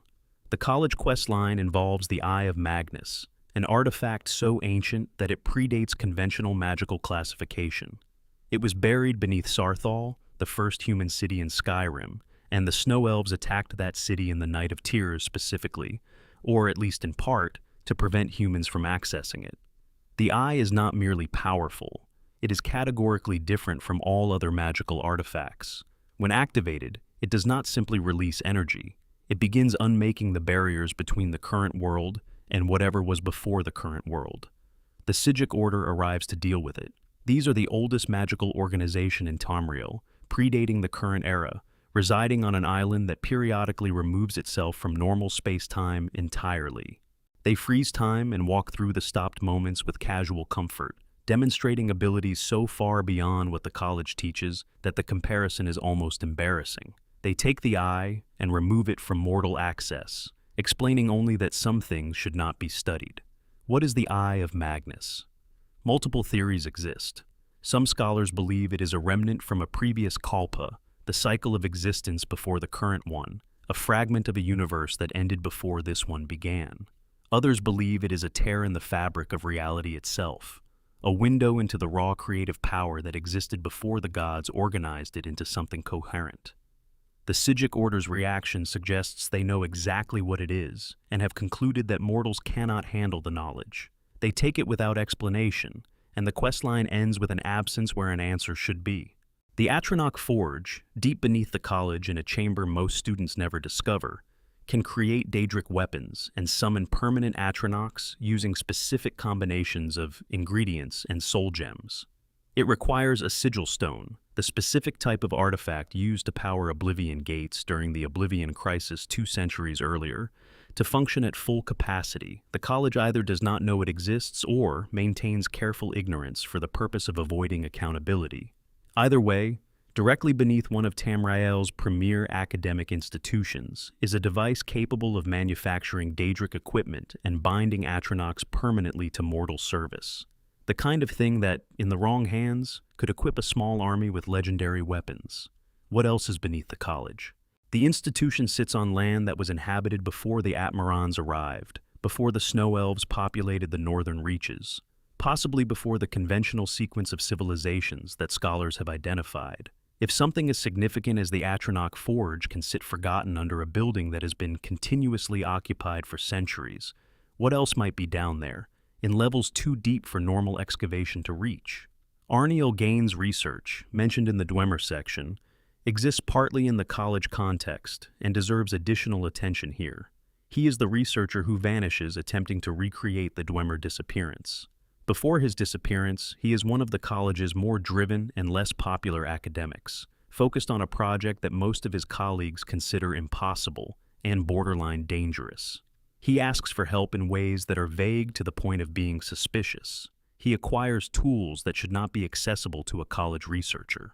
He is building towards something alone, without peer review, without institutional oversight. When he vanishes, the college does not investigate. His absence is noted and then moved past. This is either a commentary on academic culture's tendency to ignore troubling individual behavior when the overall institutional reputation is at stake, or it is a deliberate choice by the college to not look too hard at what Arniel was doing, because looking hard at it might reveal uncomfortable things about what the college has been permitting. His shade sometimes appears after his disappearance to assist the Dragonborn in combat, suggesting that wherever he went, he retained some capacity for agency and perhaps some awareness of the mortal world he left. Whether he is suffering there, whether he is conscious of his situation, whether he has encountered the Dwemer in whatever state they currently occupy, the game does not say. He is just occasionally there, a ghost of a scholar, helping out when the situation calls for it, and then retreating back into the in-between place where he lives now. Section 12. The Civil War, the Thalmor, and the manipulation everyone missed. The civil war in Skyrim is presented as a conflict between two legitimate positions. The Empire, weakened by its war with the Aldmeri Dominion and forced into the concessions of the White Gold Concordat, wants Skyrim to remain part of the imperial structure, and is willing to accept the ban on Talos worship as the price of maintaining that structure. The Stormcloaks, led by Ulfric, want Skyrim's independence and the freedom to worship Talos, whose position in the Nordic divine pantheon is not a political question, but a metaphysical one for most Nords. Both positions have genuine merit and genuine problems. The Empire's position acknowledges that the Aldmeri Dominion is too strong for a fragmented human resistance, and that only a unified empire, eventually mounting a second great war, has any chance.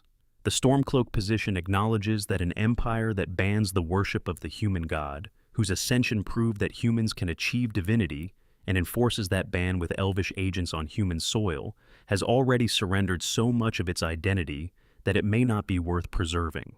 But underneath this conflict is a third position, held by no one in Skyrim and invisible to most of the participants. The Aldmeri Dominion, specifically the Thalmor intelligence apparatus, does not want either side to win. Documents found during the infiltration of the Thalmor embassy, if the player takes the time to read them carefully, rather than rushing to the mission objective, reveal that the Thalmor classify Ulfric Stormcloak as an unwitting asset. During his capture in the Great War, he was broken under interrogation and provided information that aided the Aldmeri cause, without realizing how useful he was being. Since then, the Thalmor have been managing him subtly, not directing him, not controlling him in the way a puppet is controlled, but ensuring that his authentic passions and grievances are channeled in directions that serve their strategic goals. Their ideal outcome is a perpetual civil war that drains both sides continuously. Every Nord soldier killed fighting for Ulfric or for the Empire is one fewer warrior available to resist the Aldmeri Dominion in a future conflict. Every septim spent on the Civil War is resources not available for anti-Thalmor preparation. They want the war to last indefinitely. They have structured their information management and their support for various actors to maintain the stalemate, occasionally providing a small boost to whichever side appears to be losing, not to help that side win, but to prevent either side from winning quickly. Ulfric does not know this. His rebellion is genuine. His beliefs are genuine. His hatred of the Thalmor is genuine, which is precisely what makes him useful. The most effective propaganda is the propaganda that the propagandist actually believes. This means that regardless of which side the Dragonborn supports, the Thalmor benefit from the choice.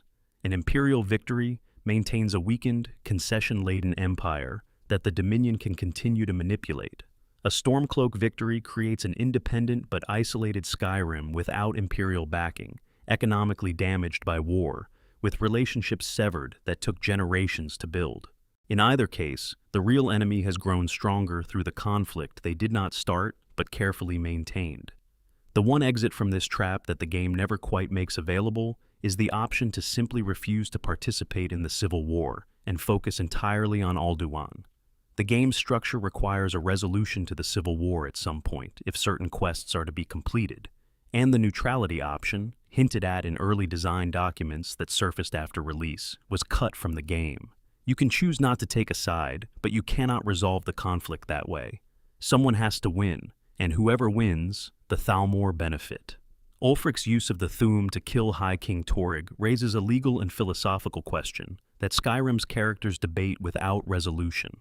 Ancient Nordic tradition allows for the trial by combat called a holmgang, or a duel to settle disputes of honor. Ulfric challenged Torygg to such a duel according to that tradition, and Torygg, bound by that same tradition, could not refuse. So far, this is a legitimate expression of Nordic custom. But Ulfric used the voice. He used the unrelenting force shout to knock Torygg from his feet and then killed him with a blade while the king was incapacitated.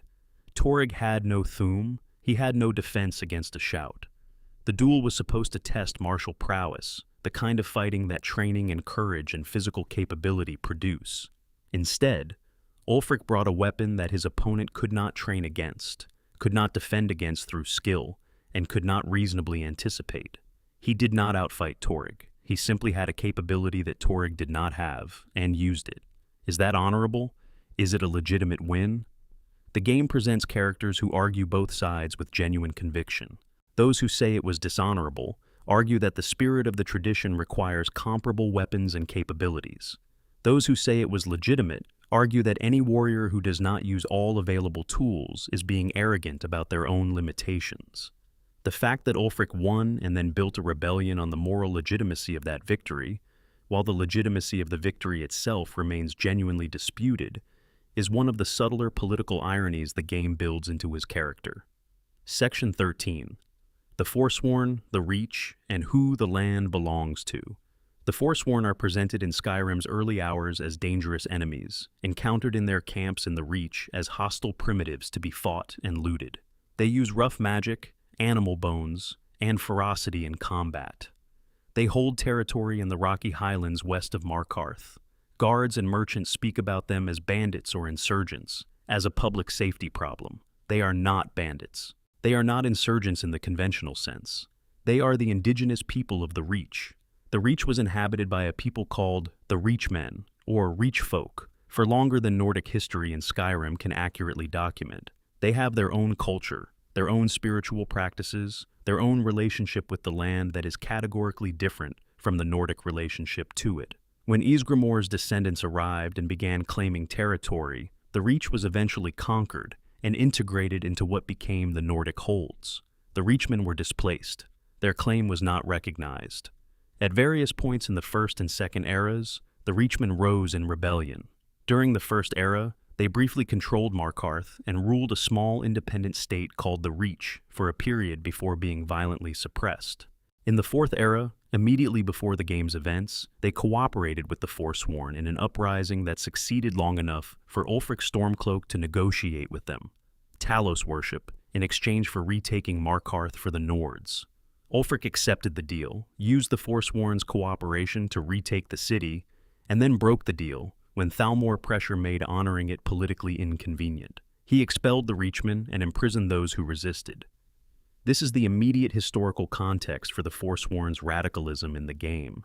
They are not attacking Nords randomly. They are fighting for a territory that was theirs, that they briefly recovered through legitimate negotiation, and that was taken from them again through a broken promise. Their violence is the violence of people who have tried every other option and found it used against them. The Hagraven ritual that initiates the Forsworn Briar Hearts, which involves cutting out a warrior's heart and replacing it with a Briar Heart berry in a magical operation that keeps them alive, is extreme and disturbing. The ritual kills most of who the person was and replaces it with something focused and ferocious and no longer fully alive in the ordinary sense. It is the magical equivalent of what war does to people over enough time, what systematic oppression does to resistance movements that have been fighting for long enough. Something human is lost. Something harder takes its place. The Forsworn questline, accessed through Markarth's Sidnanamine prison, allows the Dragonborn to discover this history and understand the context of the conflict. It does not require the player to make a moral judgment. It simply provides the information and leaves the question open. What is the right response to a territorial claim that predates recorded history but is expressed through ongoing violence? Modonach, the imprisoned Forsworn king, is a compelling figure. He is brilliant, politically sophisticated, and genuinely committed to the survival of his people. He is also responsible for directing significant violence against civilians. The game does not ask you to decide which of these facts matters more.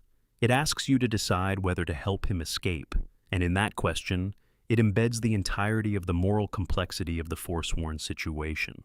Help a revolutionary who has committed atrocities, or maintain a system built on broken promises. Neither option is clean. Section 14.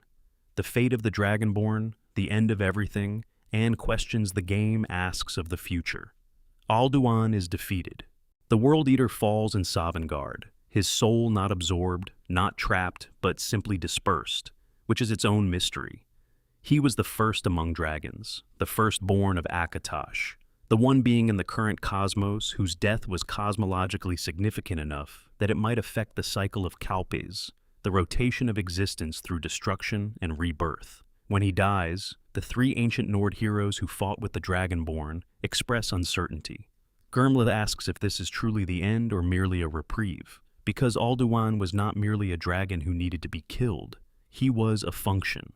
His role as World Eater was to consume existence at the end of each age and allow a new one to begin. When he chose to pursue temporal dominion over mortals instead of fulfilling this function, he committed a cosmic defection that disrupted the natural cycle. The Dragonborn defeating him does not restore that function. It simply eliminates the being who was supposed to perform it. What happens at the end of the current age when no World Eater exists to consume it and allow the next one to begin? The game does not address this. It ends with a small, quiet scene at the throat of the world. The ancient heroes returning to Sovngarde, Paarthurnax watching you from above, and then the game simply continues as it was, with all the quests you left unfinished still waiting. The cosmological weight of what was just resolved, and what it means for the future of existence, is left entirely for the player to sit with. The Dragonborn's own fate after the main questline is similarly unresolved. No subsequent Elder Scrolls game has, as of this writing, depicted or referenced the specific Dragonborn of Skyrim's Fourth Era in any confirmed way. The character exists in a kind of narrative vacuum, enormously powerful, cosmologically important, and then simply unrecorded. They do not appear in future histories. They do not show up in other games as named figures, the way that some major characters from earlier titles do. They are the most powerful mortal in Tamriel's recorded history, and they vanish from documentation after the events of the game. The Dragonborn DLC's conclusion hints at a connection to Hermes Mora that some players interpret as the Dragonborn becoming permanently entangled in his service, serving as a champion of knowledge and apocrypha, reading the infinite library for eternity while the world outside continues without them. Others believe the connection is more contractual than permanent, a debt owed but not a permanent ownership. Others think the Dragonborn simply lived out the rest of their mortal life normally, their cosmic significance finished when Alduin fell, their subsequent decades quiet by the standards of what came before. The most unsettling interpretation is that the Dragonborn, having absorbed hundreds of dragon souls throughout their journey, having fought in Sovngarde alongside the dead, having read black books and apocrypha, and had their minds shaped by Mora's influence, having made deals with multiple Daedric princes, is simply not entirely human anymore in any meaningful sense, not monstrous, not transformed into something else overtly, but changed at a deep level, carrying within them voices and memories and instincts that belong to the entities they absorbed, and perhaps gradually less capable of fitting back into ordinary mortal life. The Skyforge, still warm, the roads of Skyrim still traveled, the hold capitals still housing the political tensions that the Civil War either resolved or hardened, and somewhere in all of it, or not in it at all, the last Dragonborn, whose story the game tells so thoroughly and then leaves so open. Section 15. 160 mysteries, one by one. We have been moving through the large ones, the civilizational questions and the cosmological puzzles. But Skyrim's mysteries include hundreds of smaller ones, equally compelling in their own quieter registers. Let us move through them now at a slower pace, letting each one settle before the next arrives. Why are there only human children in Skyrim? Every orc stronghold has characters who speak of raising strong children, but no children are visible in any stronghold. Dunmer have been in Skyrim for 200 years, long enough for many generations to be born there. But the Grey Quarter in Windhelm has no Dunmer children anywhere in its narrow streets. The game's first inclusion of child characters in the Elder Scrolls series was incomplete, limiting children only to human races for reasons that were never addressed in the lore. Why does Balgruuf keep a dragon's skull in his throne room? Dragon's Reach in Whiterun takes its name from the ancient capture of Numinex, a dragon who once terrorized Skyrim and was defeated and imprisoned by a Jarl named Olaf One-Eye. The mechanism used to capture Numinex, a kind of resonant trap built into the architecture of the Great Hall, still exists and functions. The skull of Numinex, enormous and yellowed by centuries, sits displayed above the Jarl's throne. Balgruuf knows the mechanism works because the Dragonborn eventually uses it, but for how long did he sit beneath that skull, knowing the trap was there, and what did he imagine might someday require its use? What is the Bard's Leap Ghost's actual history? At Bard's Leap Summit in the Reach, a waterfall tumbles from a great height into a pool below. If the Dragonborn makes the jump and survives, The ghost of a bard named Azadal appears at the bottom, congratulates them, and grants 2 levels of speech skill. He explains that he tried the same jump and failed. His name and his story end there. Who was Azadal? Why did he jump? What was he trying to prove or experience? And what did the falling feel like before it became the moment that defined him forever? Why does the innkeeper at Rorikstead's Frostfruit Inn mention a basement that does not exist? He refers to it in passing dialogue, as casually as someone might mention any real feature of their building, but there is no basement door, no trap door, no indication in the game's architecture that a basement was ever built. Is this a reference to something that was cut during development? Is it intentional? An NPC whose dialogue was written for a dungeon that never made it into the final game? Is it the innkeeper being strange for reasons connected to the village's deeper secrets? The courier who delivers letters in Skyrim appears in the most extreme circumstances imaginable with complete serenity. Dragons attacking, blizzards howling, bandits fighting on the road, and the courier walks through all of it with perfect composure, delivering mail. Where does the courier live? Who employs them? Are there multiple couriers, or is the same person somehow everywhere at once? The joke within the community is that the courier is the most powerful entity in Skyrim, invulnerable to all harm, present across all of Tamriel simultaneously, existing outside conventional physical constraints. The joke contains a genuine question. How exactly does a mail delivery system function at this level of reliability in a province actively at war with itself? The giant at Broken Tower Redoubt who mourns a dead mammoth. He stands over the corpse without attacking, without doing anything except being present in grief.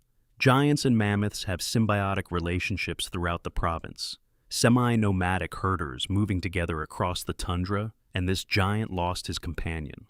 He is not performing grief. He is simply experiencing it. Days after the initial encounter, if you return, he is still there, or he has returned, circling back to the place where his friend died the way bereaved creatures do.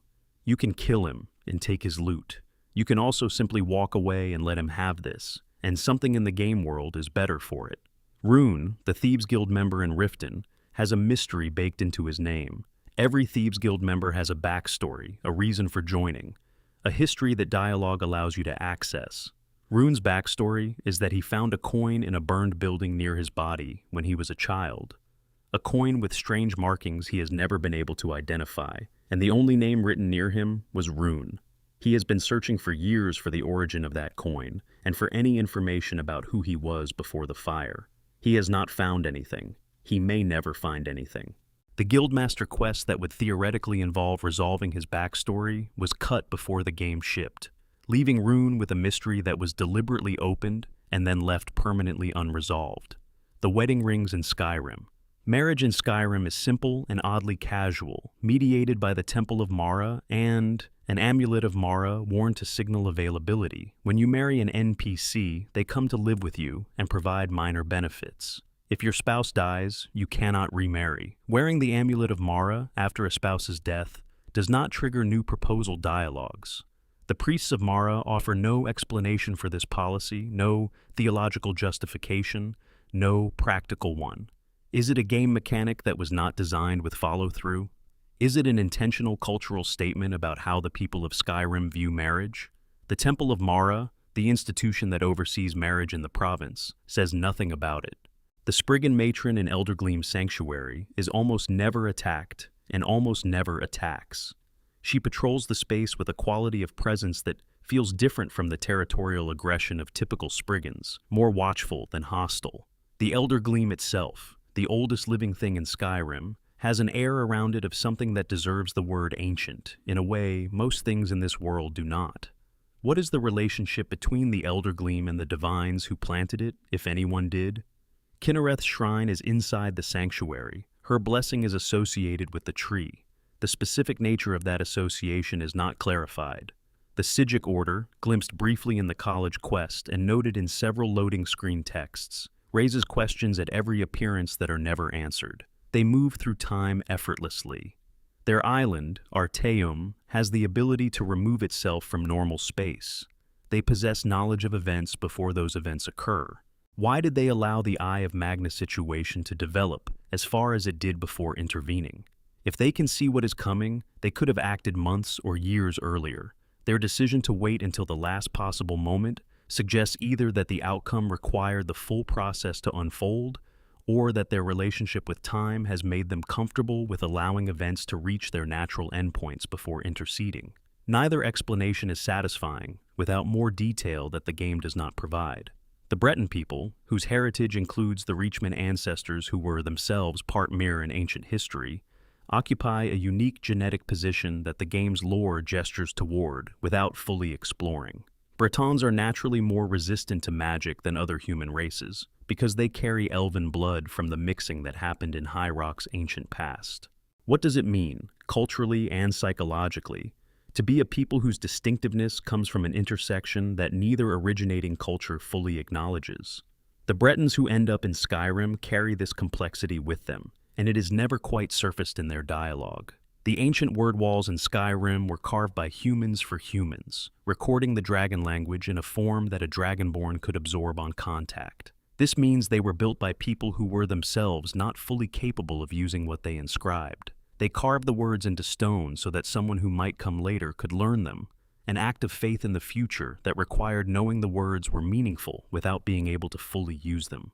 The people who made the word walls were building a legacy they could not inhabit, leaving keys to a door they could not open themselves. The sleeping tree near Whiterun is not a tree. It is either a crashed organism from another plane of existence or a crashed vehicle of some kind, and it produces sap that, when refined, becomes one of the most powerful narcotic substances in the province. The giant station nearby has some arrangement with it, or perhaps simply gravitates toward it, the way one gravitates towards something that does not fit the world it landed in. The tree does not respond to any form of interaction. It simply grows and produces its strange fruit and waits. Astrid's Black Sacrament room in her homestead reveals a contract that predates the Dragonborn's involvement. She had an ongoing arrangement with Maven Blackbriar, and there is evidence in that hidden room that a contract was made and has not yet been fulfilled. Maven wanted someone killed. Astrid accepted. And then Astrid died, and the contract died with her. And whether its target was warned, or is still waiting, or simply never knew there was ever a price on their head, is not accessible from inside the game. Mercer Frey, the guildmaster of the Thieves Guild, who turns out to be a traitor, had been stealing from the guild's treasury for years using the skeleton key to access funds that no one else could reach. The fact that he was able to do this for as long as he did without being discovered speaks to either extraordinary careful planning or a failure of oversight in an organization that literally specializes in observing things. How long had he been planning? The skeleton key was stolen well before the game's events begin. He had a head start measured in years. What would the guild look like today if he had not become greedy enough to push the boundaries far enough for someone to notice? The Hagraven transformations raise a question about consciousness and continuity that nobody in the game addresses directly. A Hagraven was once a woman. She chose to sacrifice her humanity for power, but the transformation is not cosmetic. The intelligence, the personality, the continuous thread of experience that defines a person, how much of that survives? When you fight a Hagraven, are you fighting the same person who chose the transformation, or something that replaced her? The Hagraven body uses she and her pronouns in all relevant texts, but is clearly no longer human in any behavioral sense. The question of whether the original consciousness is still inside, experiencing things, or whether it was erased by the ritual and replaced with something that merely inherited the body, is left open. The skeleton key itself, Nocturnal's artifact, is presented as a literal key that can open any lock, but its symbolic function is more interesting. As an artifact of a Daedric prince of luck and night, it represents a kind of cosmic bypass of natural difficulty. Any locked door, any barrier, any system designed to exclude people yields to it. The guild prospered with it not just because theft became easier, but because the metaphor of the guild's entire existence, finding the unlocked path through a locked world, was made physical and carried with them. When it was stolen, it was not merely a tactical loss. It was the removal of a philosophical foundation. Sibyl Stentor, the court wizard of solitude, is a vampire. This is not a theory. Her dialogue, her appearance, and direct hints in the game confirm it. She has served as court wizard in solitude for over a century. She has watched multiple jarls take and leave their seats.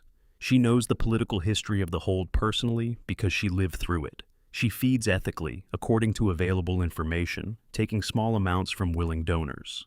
The court tolerates her because her institutional knowledge is invaluable and because she has presumably made it clear, in the way that a century-old vampire who knows exactly what she is capable of can make things clear, that this arrangement is preferable to the alternative. What has she seen in 100 years of advising Solitude's rulers? What crises and betrayals and moments of genuine heroism has she witnessed from her position at the edge of the room where important decisions are made? Her dialogue gives small fragments. The rest is implied. A vampire who chose civilization over predation is essentially running a long experiment in whether restraint and purpose can substitute for the instincts that define her kind. So far, the experiment continues. The Jagged Crown, which both factions of the Civil War want recovered from an ancient dungeon, was not originally a symbol of Nordic kingship, in the sense that Fourth-era politicians mean it. It predates the concept of a unified Skyrim entirely. In the Marthic era, when the hold structures that form modern Skyrim were just emerging from older clan structures, the Jagged Crown meant something specific about a particular kind of authority, the authority of someone who had survived enough winters to understand the land in a way that younger rulers could not. It was a statement about endurance, not dominion. The modern interpretation of it as a prop for political legitimacy is exactly the kind of mythologizing that happens when an object outlives the culture that gave it meaning. The inn called Dead Man's Drink in Falkreath is notable for serving as the social center of a hold that specializes in burial sites. Falkreath has more graves than any other hold in Skyrim, its cemetery crowding against its main road, and the tavern sits adjacent to this ever-growing monument to mortality. The name is either the darkest kind of Nordic gallows humor or a recognition that in Falkreath, the distinction between the living and the dead is more blurry than it is elsewhere. Necromancers are drawn to the place. The border between life and death in this part of the world is porous. The letter found in the pocket of a forsworn Briarheart warrior asks in quiet desperation whether the recipient has found a way to undo what was done, whether there is a life somewhere after the heart stops beating, whether the writer is still, in any meaningful sense, the person they were before the ritual. Nobody answers it. The letter was never sent. Section 16. The last questions, the open doors. The stars in Skyrim's night sky are not stars. They are holes. The Aedra, who participated in creating the world and who drained themselves in the process, who gave so much of their divine essence to make reality possible that they could not leave the way they came, tore their way out of creation when they fled. Each escape route left a small puncture in the fabric of the world, and the light coming through those punctures is divine essence bleeding from the realm where gods live, Aetherius, into the mortal world below. Magic itself, the magica that powers spells and enchantments throughout the game, flows into the mortal world through these holes. Every act of magic in Skyrim is performed using power that comes from the gods who left. If the stars are holes, and if the sun is the largest hole, the one Magnus made when he fled before the world was even finished, then every night you spend in Skyrim, looking up at that sky, is actually looking at the exit wounds of creation. The darkness between the stars is not empty space. It is the skin of the world, the barrier between what the Aedra made and what exists beyond it. And the light coming through is what was sacrificed to make you possible. This is the cosmology underneath everything else, the frame inside which all of Skyrim's mysteries exist. A world built from sacrifice, inhabited by the inheritors of things that cost more than anyone initially understood, full of fures and relics and ruined civilizations that all point toward questions that nobody has fully answered yet. The Dwemer tried to engineer past the limitations of mortal existence, and may have succeeded in a way that destroyed them. The ancient Nords tried to master the language of reality and won battles they had no right to win. The dragon priests served beings who were themselves created by a being who misused his power and paid for it in cosmological terms. The Daedric princes play their long games at the edges of mortal comprehension. And in the middle of all of it, a person with a sword and a voice and an uncertain future, walking roads that were old when history began. The Thieves' Guild shadow marks carved into buildings throughout Skyrim have been cataloged by players over years of careful exploration.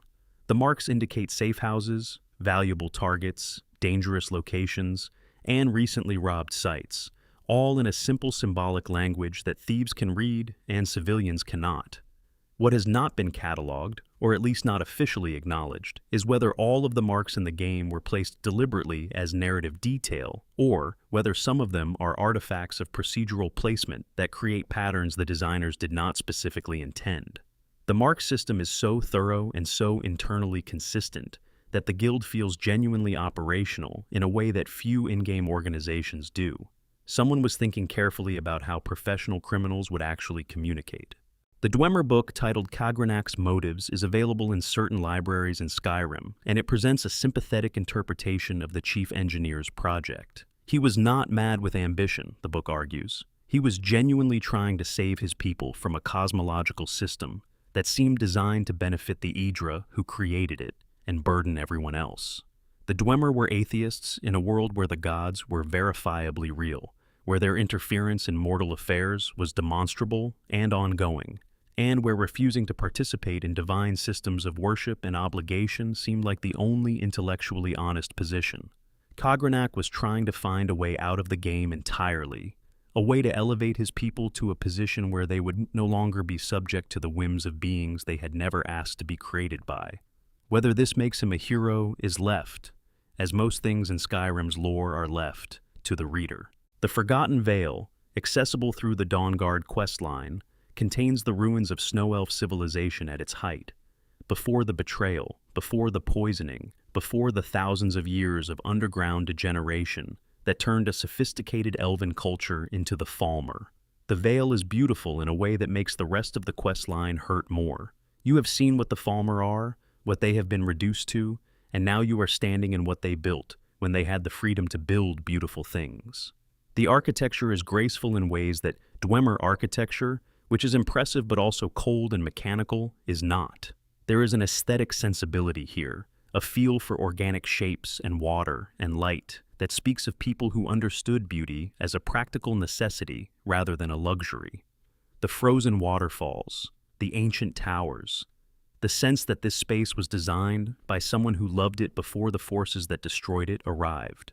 Knight Paladin Gelibor, a snow elf who survived the betrayal without being subjected to the poisoning that blinded his kin, still tends a wayshrine in the Forgotten Vale. He has been there for thousands of years. His brother Verthur, who was supposed to share this duty with him, became a vampire and turned against the whole arrangement. Gelibor waited. He maintained. He served a function that everyone he was serving it alongside was either dead or transformed or gone, and he kept doing it anyway, because stopping would require accepting that everything it was built for was over. He is perhaps the most melancholy figure in the game's DLC, not because he suffers in an obvious way, but because of what his continued presence means. He is a monument to a civilization that was completely destroyed. He is the last active participant in a religious practice with no other practitioners. He serves a goddess who has not spoken to him in millennia, and he has no intention of stopping, because stopping would be an admission that the loss was final, and he is not ready to make that admission yet.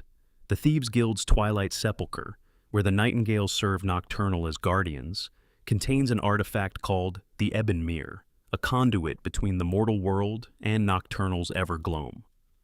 When Mercer Frey stole the skeleton key and blocked the Ebon Mirror, the guild's luck began to fail catastrophically. Restoring the key restores the connection, and the guild's fortunes begin to improve. This is presented as the conclusion of the questline, but what is the Ebon Mirror really? Why does a Daedric prince's relationship with a mortal thieves guild require a physical conduit? Why does closing that conduit affect the luck of people who never knew it existed? The theology of Nocturnal is one of the stranger corners of Daedric lore. She is the prince of night and luck, and her sphere includes the void, entropy, the way that things fall apart when nothing is holding them together. She offers mortals luck, not as a gift, but as a loan. You borrow from the pool of potential that she manages, and when you die, you pay it back with your soul, serving as one of her nightingales in the Evergloam for an eternity or until the debt is forgiven. Whether debts to Daedric princes can be forgiven is not established by any source. The hidden chests beneath Skyrim's major cities represent one of the game's most interesting accidental revelations. NPC merchant inventories are not stored as abstract data. They exist as physical objects in actual containers that are simply placed outside the accessible game space, underground, inaccessible through normal play. The most famous of these is in Dawnstar, accessible by moving carefully along a specific terrain formation near the mines. When you reach it, you find an enormous chest containing the entire inventory of the Khajiit caravan traders who camp outside the city, restocking whenever they restock. What does it mean that items exist physically in the game world, even when they should not be accessible? What else exists in the spaces between the accessible map boundaries, in the terrain below the terrain, in the rooms that were built and then walled off during development and never removed? The architecture of Skyrim contains more than the player is meant to see, and the seams between the intended and the accidental blur in ways that make the world feel larger and stranger than any single playthrough can fully account for. The Lusty Argonian Maid, a book of obvious erotic content disguised as mild domestic fiction, appears in virtually every inn, home, and shop in Skyrim. Guards quote it. Nobles own it. Bandits have dog-eared copies in their camps. Its author, Crassius Curio, was a Morrowind character known for his unusual personal interests, who died 200 years before Skyrim's events. His literary legacy has outlasted his civilization. In the context of a world that is otherwise quite serious about its political crises and its divine wars and its philosophical questions about the nature of existence, the universal distribution of this book through every social class in the province is either a very human-feeling reminder that people will always want what they want, or a carefully placed joke from developers who wanted to signal that their world was not taking itself entirely too seriously. Possibly both.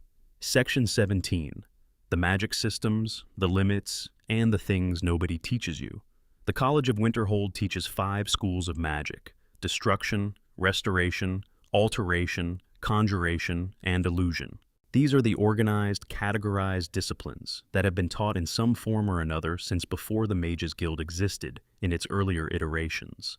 They represent the accumulated knowledge of generations of practitioners who found that magic, when you approach it with enough rigor, begins to organize itself into patterns and categories.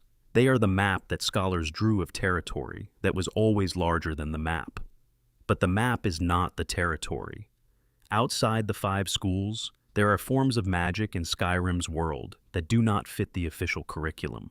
The Thu'um is the most obvious, operating on principles so different from conventional spellcasting that calling it magic at all is somewhat misleading. Voice magic does not use the magica pool. It does not draw from Aetherius through the personal reservoir that every sentient being carries. It speaks in the language through which reality was written, and reality writes itself differently in response. The college teaches nothing about it. The Greybeards acknowledge the college exists, but consider its approach to magic to be, if not wrong exactly, then operating in an entirely different framework. There is also the matter of what the Dwemer called tonal architecture, the understanding that reality is fundamentally sonic in nature, that the correct application of specific frequencies can reshape matter, generate power, and produce effects that conventional mages would classify as magical, but which the Dwemer understood as simply advanced physics. Their machinery runs on resonance. Their cities are built with harmonic principles embedded in the stone. The difference between a Dwemer automaton and a conjuration-summoned Atronach is the difference between a machine that permanently inhabits the world and a temporary manifestation pulled from another plane. One is engineering, one is magic. Both achieve similar functional results. There are also the abilities associated with the Hist, the ancient trees that the Argonians are biologically connected to. These abilities do not fit conventional magical schools. Argonians can develop water breathing, disease resistance, and other traits simply by licking Hist sap, which is not a magical process in the formal sense. It is biological, mediated by a species of tree that predates most of Tamriel's races and that communicates with its people through dreams and visions.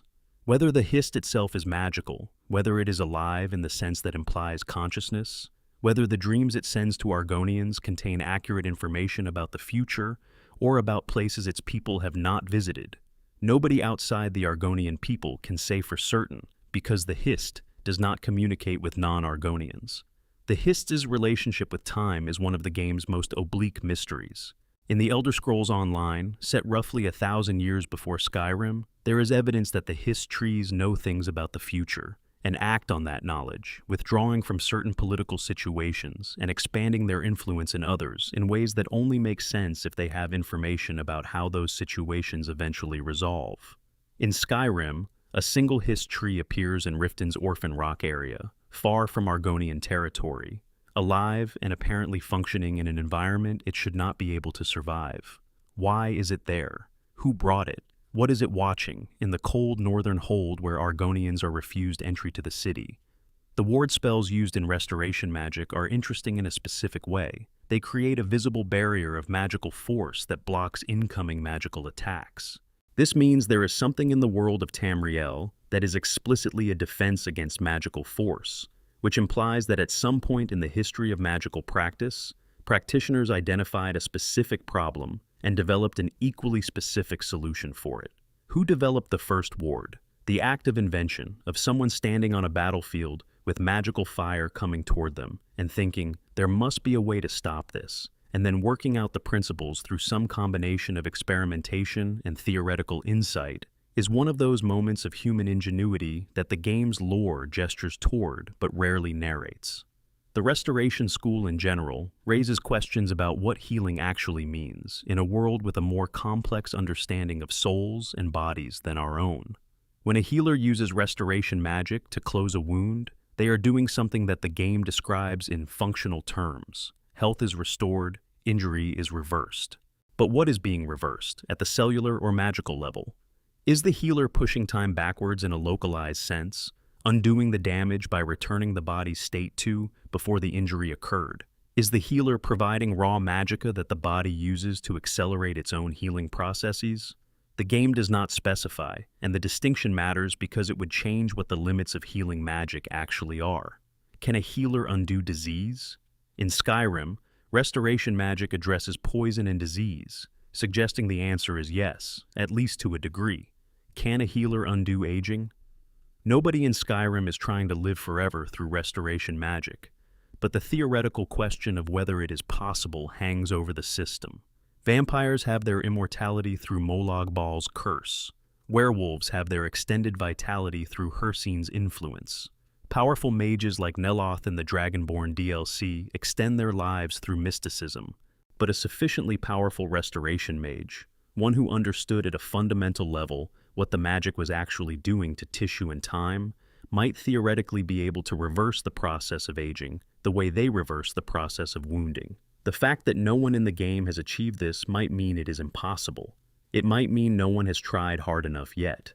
The Conjuration School's relationship to necromancy is complicated in ways the college does not fully acknowledge. Conventional conjuration summons beings from other planes, temporary manifestations of Atronachs or Daedra that exist in the mortal world for the duration of the spell and then return to their origin. Necromancy reanimates dead bodies, using magical force to puppet the physical remains of beings who once had souls. These seem like different things, but the Ritual Stone, one of the standing stones scattered across Skyrim, reanimates all corpses nearby, including those that have been dead for a very long time.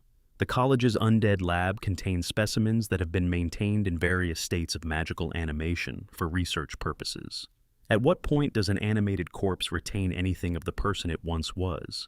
The game's undead range from mindless Draugr, shambling through ancient Nordic tombs, to the more sophisticated revenant types that use tactics and magic.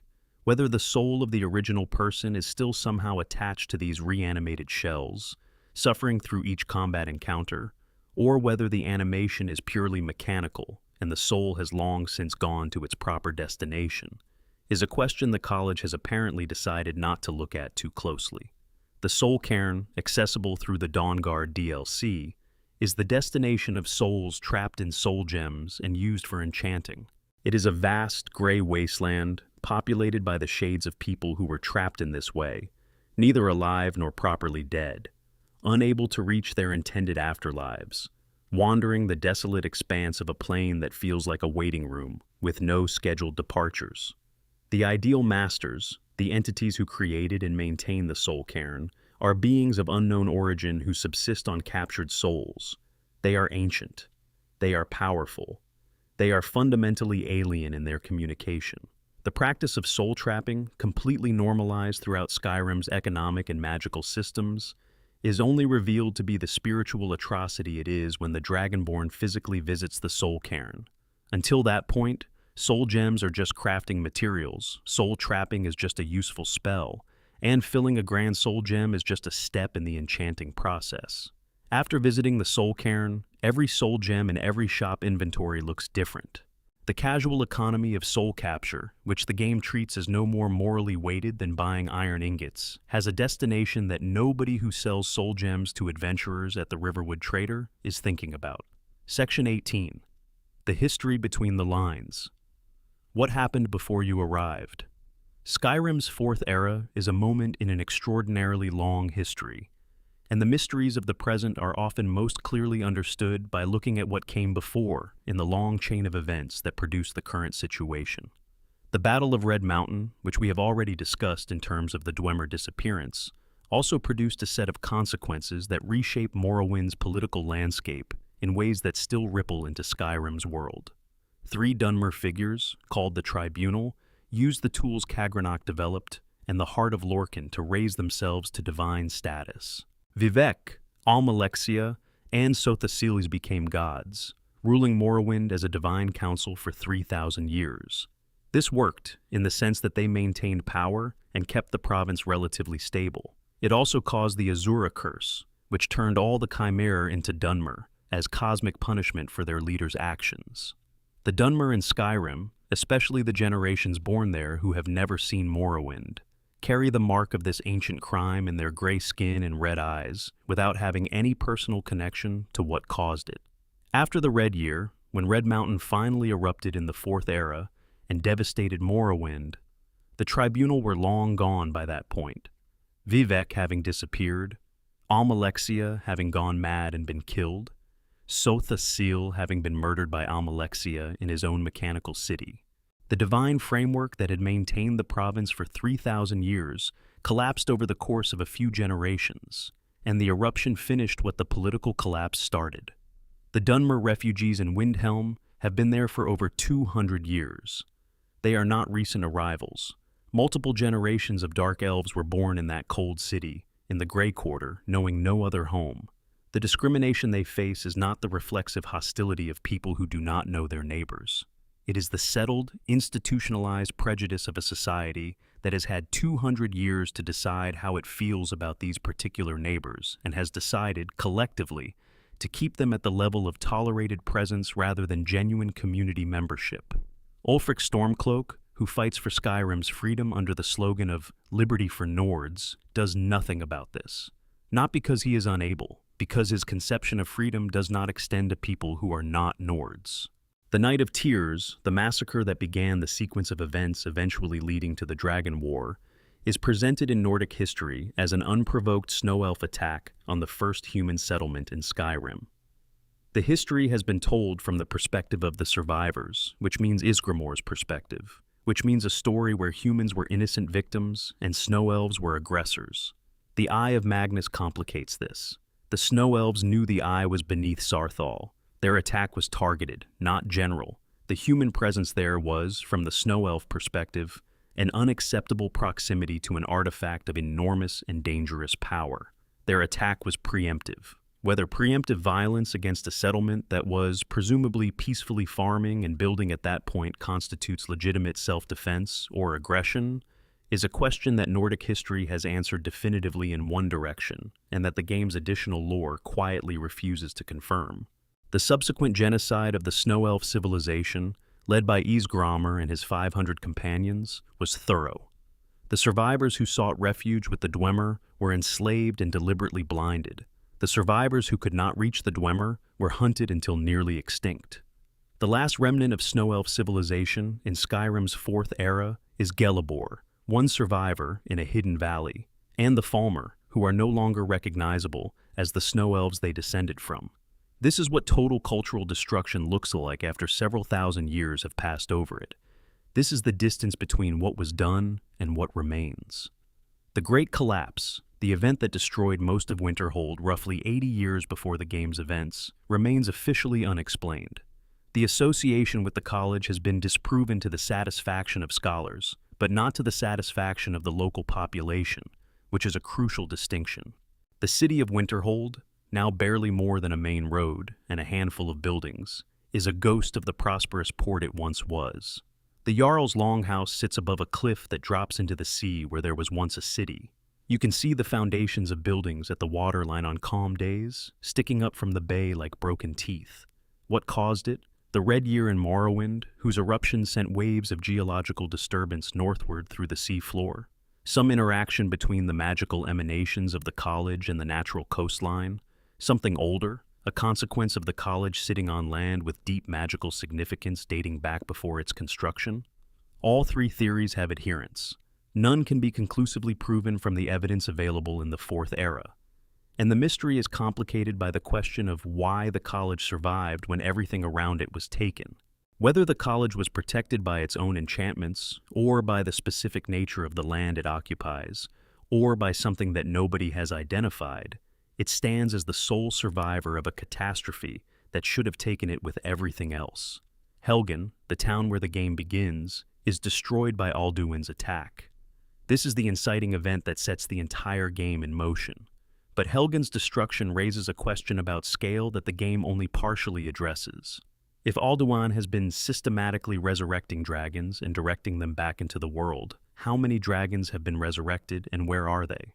The named dragon encounters throughout the game account for some of them, but the random dragon attacks that start appearing throughout Skyrim suggest a significant increase in draconic activity that a small number of resurrections would not fully explain. How many dragons were buried in how many mounds? The word walls throughout Skyrim are often guarded by newly awakened dragons, but the word walls are only a portion of the burial sites. In the background of the main quest, Alduin is working through a list of resurrections that the game never shows you in full. You stop him before he finishes. How many dragons does he resurrect in total, and where are they after you defeat him? The random encounters with dragons throughout the province do not stop after the main quest line. They continue, which means either new dragons are still being born in ways the game does not explain, or some portion of Alduin's resurrected army dispersed and is simply at large. The Civil War's effect on Skyrim's population is rarely discussed directly, but the economics are grim. A province already dealing with dragon attacks, already managing the cost of resisting Thalmor enforcement, already experiencing the economic disruption of trade routes disrupted by conflict, is fighting an internal war that diverts resources and people simultaneously. The villages you pass through that are half abandoned, the farms sitting fallow near battle zones, the refugees taking up space in city inns, all represent a population under sustained strain. The game's timeline, which compresses months of in-world events into a typical playthrough, makes this less visible than it would be to someone living through it in real time. Section 19. The Elder Scrolls themselves. The deepest mystery. The Elder Scrolls are not books. This is important to establish before anything else, because the name is deceptive in exactly the way that things in this world tend to be deceptive. They are not records. They are not texts in any conventional sense. They are objects that contain the totality of possible history, every event that has ever happened, and every event that could happen, and every event that will happen, written simultaneously in a language that human perception cannot translate without cost. The Moth Priests, the specialized order of scholars who dedicate their lives to reading the scrolls, study for decades before they can interpret them even partially, and even with decades of preparation, reading a scroll carries a price. Dexion Ivicus, the Moth Priest encountered in the Dawnguard DLC, reads a scroll and goes blind immediately. His training was sufficient to extract the information, but not sufficient to do so without consequence. The trait is accepted as part of the vocation, which says something about the culture that produced Moth Priests, the willingness to sacrifice specific physical capacity for access to specific knowledge. The Dragonborn reads an Elder Scroll with no preparation and experiences only a temporary blindness that passes in a short time. This is never fully explained. The most common interpretation is that the Dragonborn's nature, the dragon soul that makes them resistant to or compatible with forces that damage ordinary mortals, provides some protection against the scroll's reality-altering properties. But this interpretation is offered by NPCs who are speculating. Nobody knows for certain why the Dragonborn can read an Elder Scroll without being destroyed by it. What is written in the scrolls? This is the deepest possible question, and the answer is everything. Every possible version of every event. They do not record a single timeline, they record all possible timelines simultaneously in a state of superposition that only becomes specific at the moment of reading. When a moth priest reads a scroll, they experience a specific interpretation, a specific version of events that is shaped by who they are and what questions they approach the reading with. The scroll does not give a definitive answer. It gives the answer that the reader is prepared to receive. This means the Elder Scrolls are fundamentally subjective documents despite their objective contents. Two moth priests reading the same scroll at the same time might receive different information from it. The scroll contains both versions and more. The disagreements between different readings of the same scroll are not errors. They are the natural consequence of a document that contains all possible truths rather than a single one.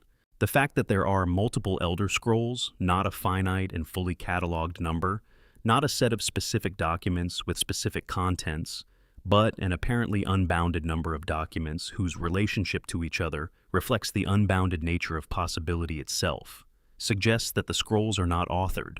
Nothing created them. They are the record of existence itself, somehow externalized into physical form, each one a different window into the same infinite archive. How were they found? Who first encountered them and recognized what they were? The history of discovery is lost. The oldest references to the Elder Scrolls in Tamriel's historical record simply treat their existence as already established, already part of the scholarly and religious landscape. Someone, at some point before recorded history, encountered an object that contained everything and recognized it as such, and the tradition of attempting to read and interpret these objects has continued ever since.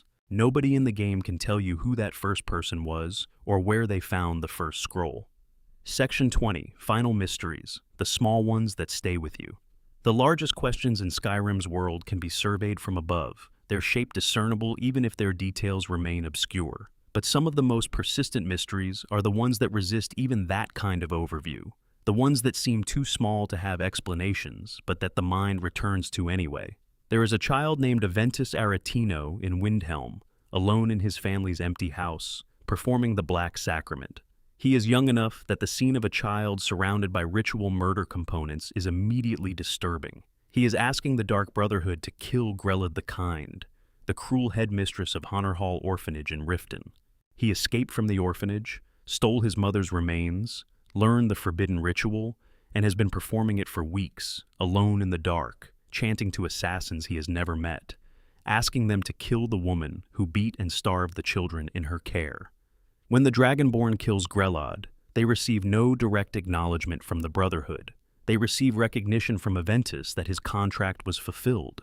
The orphanage improves, a new headmistress arrives, but Aventus is still there in his empty house. His mother is dead. He has no family. He performed ritual murder summoning as a child because it was the only option he could conceive of. The game moves on. The social infrastructure that failed Aventus spectacularly, not just in allowing Grelad to operate as she did, but in leaving a child completely alone in a house in a cold city with no one checking on him, is never addressed. Sissel in Rorikstead has dreams about an old gray dragon. She describes him to Juan with an intimacy that suggests an ongoing relationship, dreams that visit regularly. The description matches Paarthurnax exactly, as players identified early after the game's release. How does a child in a small farming village west of Whiterun have recurring dreams about the ancient dragon living on the summit of the throat of the world, a figure whose existence is supposedly known only to the Dragonborn and the Grey Beards? Is Paarthurnax visiting her in dreams somehow? Is this connected to whatever Juan is doing, to the possible Daedric arrangement that Rorikstead represents? Or is it unconnected, a child's imagination generating a dragon that happens to match one that actually exists in the world? The Jarl of Falkreath sends you a letter offering rewards for the retrieval of a stolen item, right at the beginning of the game before you have done anything notable. How does Sidgeir know to contact you specifically? You have not yet demonstrated any particular capability. You are fresh out of the cart from Helgen. The implied answer is that Sidgeir has agents watching the roads, that a person who survived Helgen and is moving through the province would be a useful contact, regardless of specific capabilities. The practical explanation is probably sufficient, but the moment of receiving a letter from a Jarl addressed specifically to you, before the world should know you exist, has a slightly disorienting quality that stays in memory. The three companions at High Hrothgar, below the Greybeards, Bori, Arngeir, and the one who communicates only through written notes, represent a community that has been at the same location for different lengths of time, with different levels of commitment to silence, and with visible tensions about how much to engage with the outside world. Arngeir, who speaks to the Dragonborn, is the pragmatist of the group. Paarthurnax, who occasionally visits, sees things from a longer perspective than any of them. The Greybeards as an institution will continue after Arngeir dies, as it has continued through the deaths of every Greybeard before him. The institution is the tradition. The tradition is what the specific people who hold it would lose if they let it go. But what do the Greybeards do with their days, in the long stretches between the arrival of Dragonborn? The monastery has been continuously occupied for centuries. The winters at that altitude are severe. The food supply must require some form of management. They presumably eat, presumably sleep, presumably perform the maintenance that a stone building in a harsh climate requires. Between their long meditations and their occasional instruction of worthy students, there is just time. An enormous quantity of time, measured in decades for each Greybeard and centuries for the institution. What does a being who has mastered the language of reality do with a Tuesday afternoon? The companion Skyforge, that ancient heat source of unknown origin built from something that predated Elven civilization, produces weapons and armor from standard materials that perform better than identical items made elsewhere. The difference is measurable and real. When Eorlund Greymane works the forge, something happens to the metal that does not happen at any other forge. The craft is the same, the materials are the same. The result is better. This should be impossible by the logic of metallurgy, but it is consistent and reproducible, which means there is a principle at work that the existing understanding of craft and materials cannot explain. Is the Skyforge connected to the throat of the world? The same divine magic that makes the snow at the summit permanent. The same temporal wound left by Alduin's banishment. The same residual power from events so large they left scars in the physics of the province. Could all of these be expressions of the same underlying phenomenon? Something about the way this specific piece of land was changed by the events that happened on it. The way reality in certain locations retains the shape it was forced into by the magnitude of what occurred there. The answer to this question is the kind of answer that, even if it existed, would require a scholar's lifetime to substantiate. It remains what it is. An intuition held by someone who has spent enough time in this world to notice that the unusual things cluster, that the mysteries tend to be adjacent to each other, that Skyrim is not simply a province with a number of isolated mysteries, but a place where something fundamental about the world was different once, and the difference echoes still. The sound of a dragon shout in an empty valley, the glow of fungus in an underground city, the creak of an ancient mechanism that has been running without maintenance for 3,000 years, the particular quality of silence in Sovngarde when the mist clears. These are the textures of a world full of questions, and the questions are the gift. There are 160 mysteries in this world, and we have spent time with a great number of them tonight. Each one is a door that opens onto a corridor that opens onto other doors. The lore of Skyrim is not a closed system. It rewards the person who comes back to it after time away, who finds new angles on old questions, who reads a book in a dungeon, and then remembers something they noticed 3 hours earlier in a completely different hold, and starts pulling the thread. The snow is still falling somewhere on the highest peaks. The Greybeards are still silent. Paarthurnax is still meditating on the nature of his own instincts, fighting his dragon nature one day at a time. Gelibor is still tending a way shrine for a people who cannot come back. The machinery in Black Reach is still running, and somewhere in the space between certainty and speculation, in the warm light of a fictional fire, in a province that exists in the space where imagination and craft overlap, all of these questions remain open. That is not a problem. That is exactly what it should be. If you made it to the end of this one, leave me a comment. Tell me which mystery stuck with you the most, which one you find yourself wanting to come back to. And if you have been here before, you know what I am going to say next. Subscribe. If any of this helped you sleep, helped you think, helped the night feel a little warmer and a little stranger in the best possible way. These stories will always be here. The fires will always be lit. Come back whenever the world gets too loud and you need somewhere quiet to think about something ancient and unresolved. Sleep well, cozy nights. The questions will still be there in the morning. And there is one more thing worth sitting with before you fully drift away. Every person who has ever played Skyrim has played a different game. The Dragonborn they created, the choices they made, the paths they walked, and the ones they left untraveled, the contracts they took and the ones they refused, the companions they lost and the ones they kept close.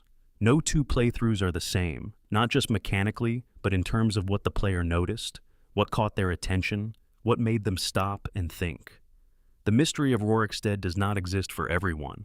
Some players walked through that village a dozen times without once pausing to wonder why Juan had that specific book, why the soil was so unusually good, why there were no young women anywhere in sight. And other players noticed on their very first pass, and the question has been living with them ever since. Both experiences are valid. Both are part of what Skyrim is. The game is large enough that different people found different doors and followed different corridors. And somewhere in the overlap between all the playthroughs ever done, between all the questions ever asked in forums and YouTube comment sections and casual conversations, between people who happen to both love this world, the complete picture of what Bethesda put there exists in pieces. No single person holds all of it. The mystery is collectively owned. There is something beautiful about that. A world built for exploration that cannot be fully explored by any single explorer. A library written for readers where no single reader has time to finish all the books. A set of questions crafted by writers who knew that some of them would never be answered, who trusted that the not knowing was its own form of richness. 160 mysteries, and we have barely scratched the surface of how many more are waiting. The fire is still burning. The snow outside is still falling. Somewhere above a cold mountain, an ancient dragon is still working on the slow project of becoming better than he is. Rest well. The world will be strange again when you wake up, in all the best ways. A few final thoughts on the nature of mystery itself, before the silence takes over completely. The greatest thing Skyrim did was understand that an unexplained thing can be more powerful than an explained one. When you find Narfi by the river and discover his sister's skeleton, and you deliver the news and watch him collapse into grief, there is no follow-up, no resolution, no justice. The game does not tell you who killed Rada or why, because knowing who killed Rada would close a door that is currently open. And an open door is an invitation. A closed door is a fact, and facts are finished. The mystery keeps you in Ivarstead.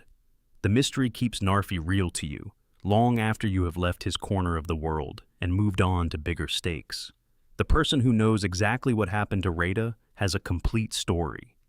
The person who does not know has a living question, something that breathes and continues, and occasionally surfaces at unexpected moments, when you are in some other part of the province entirely, and a detail in a new location echoes something you noticed near Ivarstead, and for a second you wonder if there is a connection, if this strange world is telling you something through the placement of its silences. That is the deeper architecture of Skyrim, not just the quests and the lore, not just the political systems and the cosmological framework, but the specific decision to leave certain things unfinished, to build a world detailed enough to support the weight of real mystery, and then to actually allow that mystery to remain, to trust the player to find it valuable without the validation of a resolution.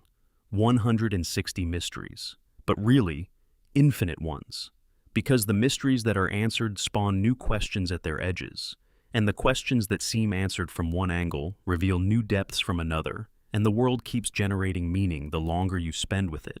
This is what good world building does. It creates a place that rewards return, that gives back differently each time you bring something new to it. Thank you for spending this time here, for letting these questions fill the quiet hours, for caring about a world that cares back.